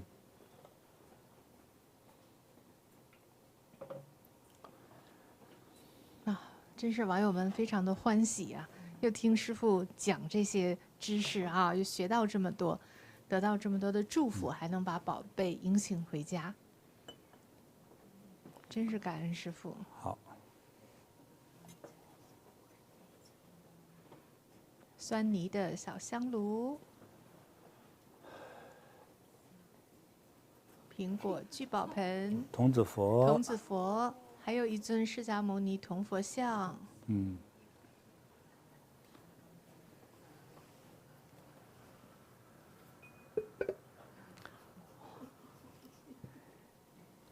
好了吧？好，好，好，好，啊，这么多宝物，大家看琳琅满目哈，哎呀，真是每个都是宝，每个都是宝，但是你也不认识它呢，那它可能什么都不是。你认识它，知道它的价值所在，就是宝贝啊。你像这个葫芦，来帮我，哎呀，好好，你看这个葫芦，老葫芦，哎呀，这至少200-300年了。你看上头原来的原配的木塞子都在这儿，都磨得油光瓦亮的。对，这不知装过什么仙丹哈，嗯，看多好啊，富贵吉祥啊。你看这个金花冠，这是。对，民国粉彩，民国粉彩，对，贵晚清妃冠，民国时期的，民国粉彩多么漂亮，是，对，这个再加上俩字儿，就是大清王朝制作的，对，真是好。对，师傅有讲过，这个是贵妃才使用的，所以我们迎请的这个网友啊，非常有福气，很有眼力。嗯，对对对，你看这个童子佛，这个童子佛跟了我有至少25年了。哇哦，这尊童子佛，嗯，当年我们在温哥华禅堂，当时这个是浴佛节的时候，对，有2年，就是用这尊童子佛浴佛的。哇哦，是这样的。哇，对，真是。你看这些琉璃佛，有很多是同修供养的这个佛，还有很多我是请来的，像这个的观音菩萨的材质，这是现代化综合材料哈。这个不是木头，也不是石头，不是金属，好，这些琉璃佛像，这个是铜的啊，铜的释迦牟尼佛啊。哦，旁边还有一尊那个观音像吧？对，观音像，对，这个是很老的哈，这个到了反正明清时期很老的了，很老的了。它这个像上那个原来都有涂彩涂漆的那个都已经很斑驳了哈，但是大家一眼就能看出来是很古老的菩萨像，都通灵了啊。还有一尊弥勒佛，弥勒哈，对，这个哈，哎，这个是近代的木头雕刻的弥勒佛哈，这个不算古董哈，大展宏图的青绿泥，紫砂就是紫砂壶当中的绿色的那个矿砂所做的哈，大展宏图。还有一个绿色的那个叫山海在前面，山海湖。对，这个都有几十年的哈，几十年的这个是可以用的了。可以用，对，有些太老是不能用。对我们网友也有问的哈，就是请回这个宝物回家你看一下啊，如果要是可以用的话，还是用起来。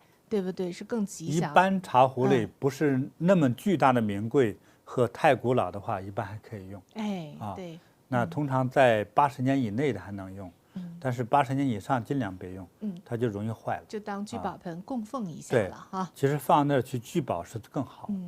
好的。能不用就不用。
好，这个现在通过这次加持，就是能量满满了。对，之前的这几乎都是我收藏的老的东西哈。对，应该通过我们的修炼、念佛、持咒的，应该说都可能会有些这种感应哈。那么所以再次加持，在之前去定这些东西，才命名字啊等等的，这个又清理啊，有很多放的太久都有灰尘哈，就把它清洗干净。整个这个过程之中哈，我们的很多同修一起来配合，这个过程又给他又加持了哈，所以大家就放心。有些特别古物你就供奉用啊，不是很古呢，你可以拿来用啊。对，你看这些茶杯，这些都是青花瓷哈，这是可以用的。像因为这些好的这个材料呢，在用它的时候，它这个材料和磁场，那带给你的用的水呀、茶呀，都是有帮助的啊，就对我们的健康特别有帮助啊。你看那边那么大的那个砚台，其实我们当时都有称重称了，那我们工作人员往上放的时候没写那个重量都哈，其实这个很沉呢，这个是那个木化石3公斤呢，3公斤的，木化石要以后把这个重量写上它，比较重的那个，对，都很重的啊，所以这个都是好的东西哈。你看那个雕刻多美，啊，一束青莲呐。我们网友都很懂的，就特意请这个文房类的哈，笔筒啊、砚台啊这一些，是为了让自己的孩子以后的学业有成。对，所以你将来的成就都是要通过读书才能取得成就。这个读书啊，就成为人生哈鲤鱼跃龙门的那个龙门啊，必须经过艰苦的跨越这个龙门，我们才能成龙成凤。啊，将来才能飞黄腾达。这一关如果不努力去跨过的时候，将来的生活是比较艰难。不是说都没有成就，但是真的很艰难。啊，所以这个文房的用品呢，很多社会朋友都很喜欢。你看手头这些都是这个笔筒，你看这就是笔筒，这是这个。雪珍考考你这个年代。民国早对了，期，你看还真是认货了哈。哎呦，谢谢。对，民国早期，像这种感觉就是1920几年到1930年左右做的，所以那个时候它的绘画和颜色特别艳丽。那个时候哈，在民国早期的时候啊，就是有一批职业画家，他们从当时已经有美院了，美院毕业出来之后呢，变职业画家，很多卖他那画不值钱，所以有很多人去做紫砂壶。或雕刻紫砂壶，还有呢，在这种瓷器景德镇瓷器上画画，来卖，啊，所以最著名的像竹山八友，他们画的瓷板啊、瓷瓶啊，都非常贵的，也是现在都很贵啊。所以这个画画到这个程度也不便宜啊，对，所以这个你看多好啊，这个锦鸡、牡丹，这都是大富大贵的意思，对，哎，都有这种寓意，对，就像成凤凰的。这个意思是一样的，所以这样的笔筒哈，所以寓意着你家的孩子将来能成大器。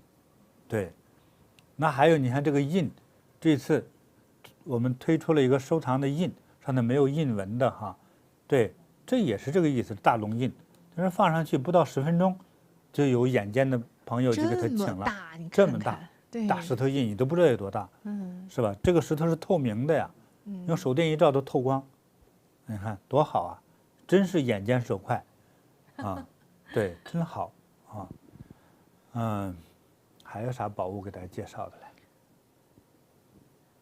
介绍够多了啊，前面还有一个那个梅花的一个小笔洗，梅花笔洗，还有，那个那是水滴，哦，对对，说错了，你叫错，水滴我怎么找？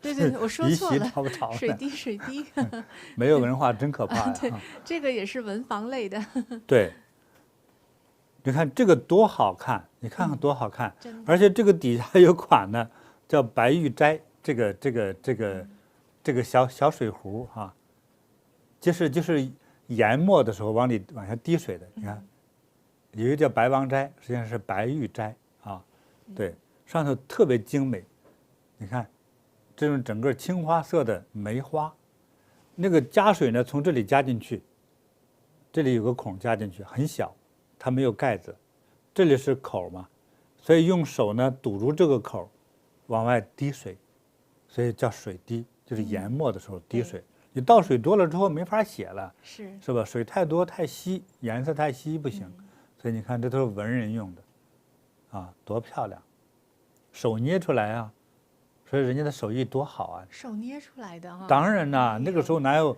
这么机器制作呀？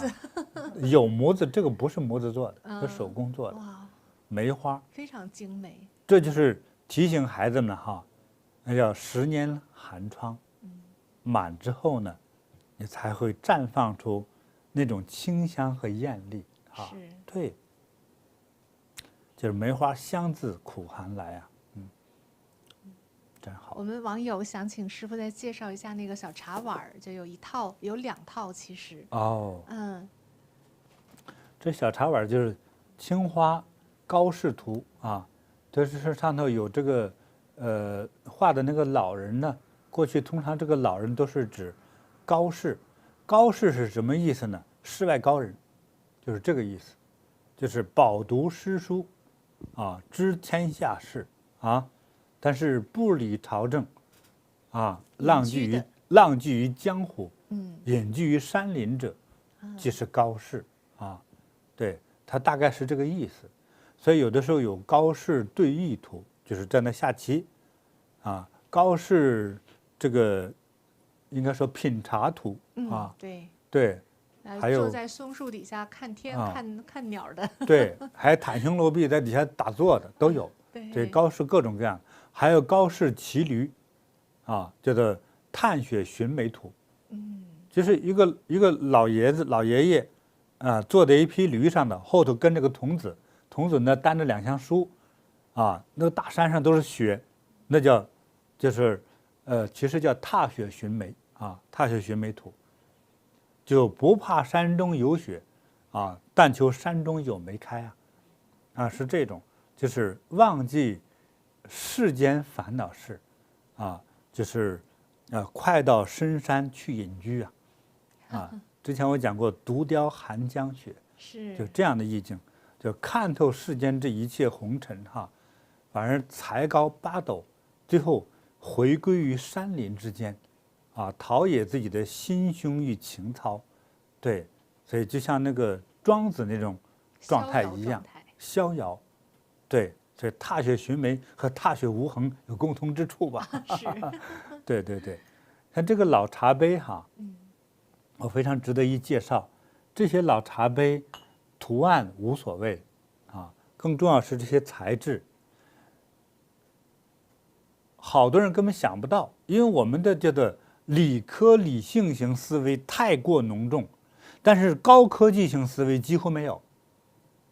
所以我问了我们好几个工作一起的同修，就是说这个不同的这个器皿，比如说铜、铁、银、瓷啊，它为什么会对水的味道有改变。他说这种物质对它怎么氧化什么什么作用，还在感觉翻阅书当中说这个是2个孔，那3个孔之类的，也对，但是忘记了，当这个物质圈成一个圈儿，变成一个杯子的时候，它形成了一个磁场，你不知道吗？那个发电机的时候一个转子，对不对？如果把那个没有那个转子的平成一平排2个铁片呢，它能产生电吗？不能，对不对？所以只有外头有一个圈，里头有个转心，它们之间在产生急速的转动的时候，它就产生一个磁场。对，这个磁场达到一定程度，就电就出来了，对不对？所以，当水放到一个容器之中，不说瓷器，容器之中的时候，它本身这个容器的这种质量和这个形状形成一个磁场。不知道哈，真的不知道。现在知道了。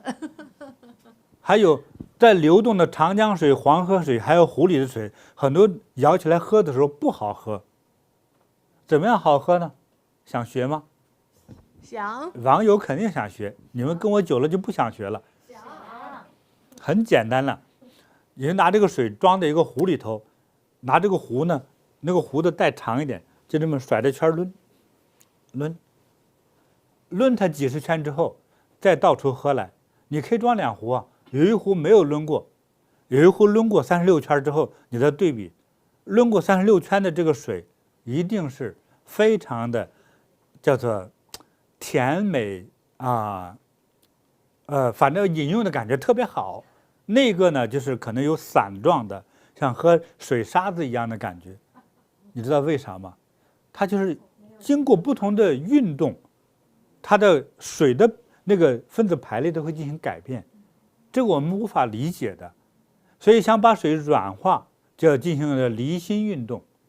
所以在医院之中，把那个做软化水的时候，有个水专门用做水的叫离心器，它高速运转，结果那个水呢全贴在像洗衣机一样贴在那个边上，它被甩动了之后，再放出来之后，再喝的时候，就像油一样往喉咙里流动。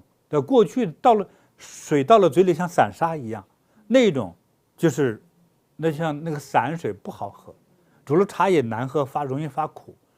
当一旦变成这样的一种像油一样这样有顺序的往下流动的时候呢，这个水其实它里头的某种碱性矿物质排出去，而像甜性的更容易让人体接受的那种东西就已经产生了。这运动的过程之中形成了一个场，所以当把它装进了不同的茶壶、茶杯和容器的时候，这个容器本身对它有作用，还有容器的形状对它产生更大的作用。这没想到吧？更大的作用力，尤其是那个黄金、白银，因为它们那个传导性强，对不对？对它作用大。还有瓷器的瓷，为啥叫瓷啊？它本身含有磁性，所以对水就产生磁性的一种作用力，所以才有了所谓异星紫砂壶，喝了之后那个水就变得甘甜了。它把你的重金属物质全部给你改变了，信不信由你，这就是我的科学实验，我亲自做的。所以这个老茶杯这么好的陶，这么好的瓷，用了这么多年的时候，它已经成了小宝罐，你就放那它都给你聚财，把这个水倒到嘴里头就能养生、健康、保命。那网友多有福气啊！那这个杯子从这么一解释之后，马上谁出的钱多给谁，对吧？已经有主了，所以我们就不这么做了。下一次还有，我们在抢师傅的宝贝。对，下一次还有一尊大佛像哈，太式大佛像哈，对，那正等正觉太式大佛像，对，木质的木质大漆贴金的哈，那个真是有心的人，请来信再联络啊，没有明确的价钱，我感觉有缘分到了我就给你，缘分不到不给。可以联络那个慈悲音的客服哈，对，留下你意愿的价格，对，然后呢，也是佛像找有缘人，对，所以像这样的这个茶壶哈，像这个茶壶，正宗紫砂的这个老壶，你回去要用，把它一定要洗干净，重新在水锅里要煮一下哈，要消毒啊，消毒之后再用啊。那这些老紫砂壶，它本身是真正的紫砂哈，那这样它泡出那个茶来真是特别好，因为它能够把那些脏的东西和有毒的东西给它过滤掉，或者是给它改变掉了。信不信由你，真实状况就是如此啊。它和普通的茶杯比，它的味道就是水就是能变甜。水变甜，不要以为是个很简单的事情，实际上是非常重要的，是把水变成了健康的水。在普通水中，一个水比较苦，一个水比较甜，甜的水就容易养生，使人长命，就是这样。除了这一些网友已经迎请走的，我们现在慈悲音上还有几款紫砂壶啊，还是网友们还是先到先得。它那个价格不一样呢，因为师傅都有这个，怎么讲，就是鉴定可以讲哈，有一些是名家款，你不仅自己用呢养生健康，其实还有投资价值、珍藏的价值。我给你讲另外一个紫砂壶的故事。在温哥华，我有一个壶呢，就是送给了一个同修。那么他拿回去之后，他这个后来做生意有一个时间呢哈，他家里头给他影响是怎么把他后头搞了一下子，使他当时那个经济特别紧张。他就把我给他那个紫砂壶啊，他拿去卖去，找那个拍卖行去拍卖。对，我给他的时候1分钱没要。因为当年我得到这个紫砂壶我没花多少钱，但是他拿到拍卖行去之后，拍卖行给他估了个价，把他吓坏了。多少呀？他说你这个要给我们缴20多万人民币，给他们缴20多万人民币。他吓坏了，说我不卖了，一共这个破壶才值多少钱呢？他说因为你这个壶能卖到超过100万，所以我们的提成就20多万。他说你们就给我吹吧，反正我不给钱。他说我们等你卖了之后，卖到这么多钱，你肯定会给我们提成的。结果就是卖了180多万人民币。哇哦！名家，名人名家，一个好壶，一个好的这个笔筒，好的佛像，这个名人制作，又是很倒带的，那是非常非常贵的啊。所以我们在我们这里定的都是叫做非常的内部的一种。非常优待的，非常优待的价钱，就是师傅把宝贝送给大家，就是把宝贝拿回去，利益大众。那你白拿了，我也没有成本也不行啊，是吧？你白拿了之后，你也不会去敬重，对你花了一点钱请回去，这个它本身是很贵重的东西啊。你像几乎任何一个，当然新的东西我都告诉你，像这些就是十多年这些木头的这些罐子是吧？但是这是非常难得的块木啊，对不对？像那些瓷器这些老的东西，它就是100%就是那个老的东西，它的价值非常高的，所以你是要学会要读懂它，要重视它，它能一定给你带来很多的利益，就是这样子。你看前头那个老壶就不要泡茶，那是等于明代宋代那个壶不要泡茶，回家供当聚宝罐。你看这个壶。这多老了，好几百年了，超过500年，你还能用它吗？给你用你都不能用，好好放在家里当聚宝罐使用。对，是这样的，它是宝物啊，能给你带来财富和平安。对，所以这里很多东西都有它的故事，每一个我都说得出来啊。对，是真的，是这样子的。所以有些那个价格高，实际上它真正市场价值还给你带来的利益就是更加大的不得了啊。是这样的东西，那个他现在定的特别低的和对比之下，已经给你减了就是1/10的钱，就是这种钱数，是这样。所以你慢慢的就会越来越读得懂这个概念，很多东西是花钱买不到的，是吧？你像刚才那个转心壶，到哪去找第二个去？是不是？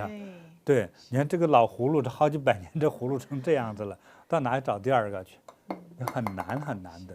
对，我们网站上还有2把银壶哈，也再看看谁有缘分。哎呦，那银壶那是不得了的。对，很美。觉得你是要讲一下那个银壶吗？也不用了，咱们下一次吧。对，下一次。我跟你说哈，上头有一个银壶，那个凤头银壶，那是100年前日本国宝级大师亲手打制出来的。那师傅拿一下，大家看一下，是这一把。你看哈，这凤头银壶。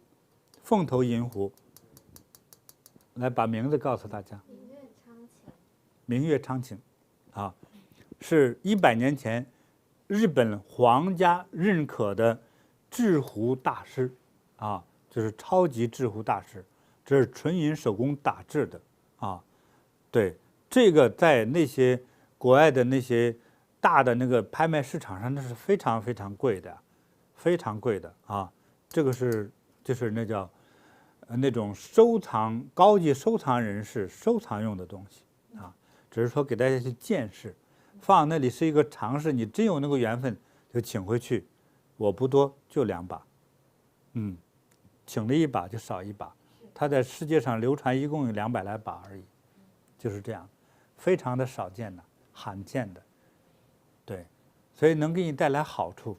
你说我们很多人花了钱，都莫名其妙买了股票，还买个房出租，你还不如买把好银壶，把那个水啊。今天我们喝的自来水多干净，里头第一个就是杀虫剂，就是毒药吧。你要把它给消除了，是吧？对，再把这个水质变好了，养生，是吧？你这个用银壶泡了，银壶还有紫砂壶泡的这个水哈，它就能软化血管。对，我首先告诉你这个作用，你慢慢就读懂了。我说的都不多啊。好了，今天我说太多了。好，希望网友喜欢听我唠叨的这些内容哈。我的肚子里装的这些杂货太多，啊，就有那种机缘，激发我来讲这个东西才可以哈，要不然也是很无聊，也是，好，希望有福的你得到那个真正的宝贝，啊，还有希望那个有缘的你呢，下次直播我们再见，好。我们下次直播时间是亚洲时间周4，是吧？周4是11月26号，傍晚7点钟，温哥华时间现在是几点钟啊？不知道。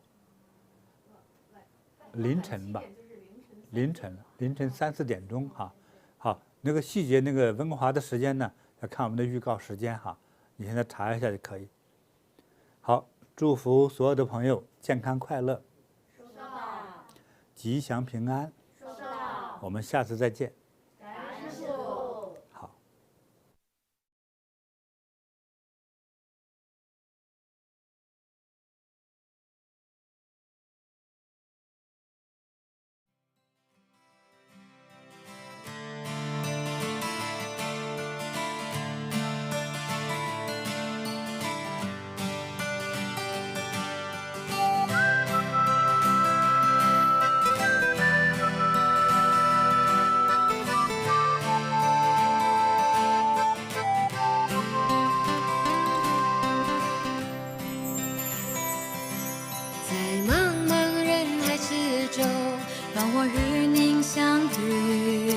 小小的红点里，人生就此欢喜。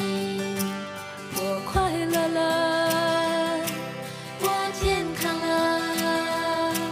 我幸福了，我美丽了。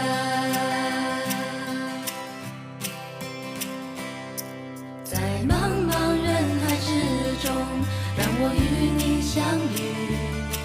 小小的红点里，人生变得神奇。我智慧了，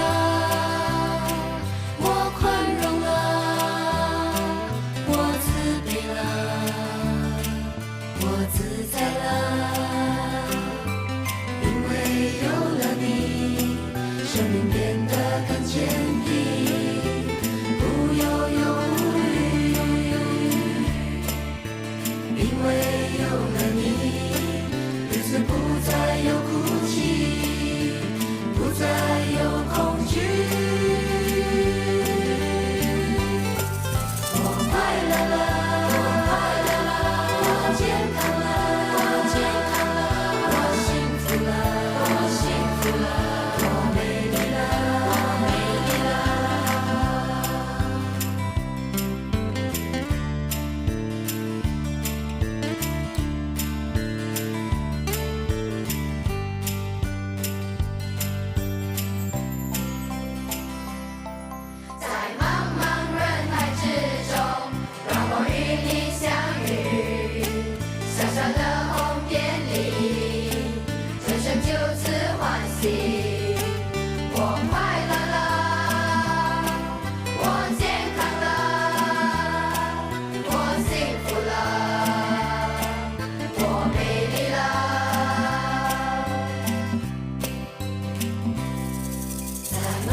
智慧了，我宽容了，我慈悲了，我自在了，因为有了你，要追神。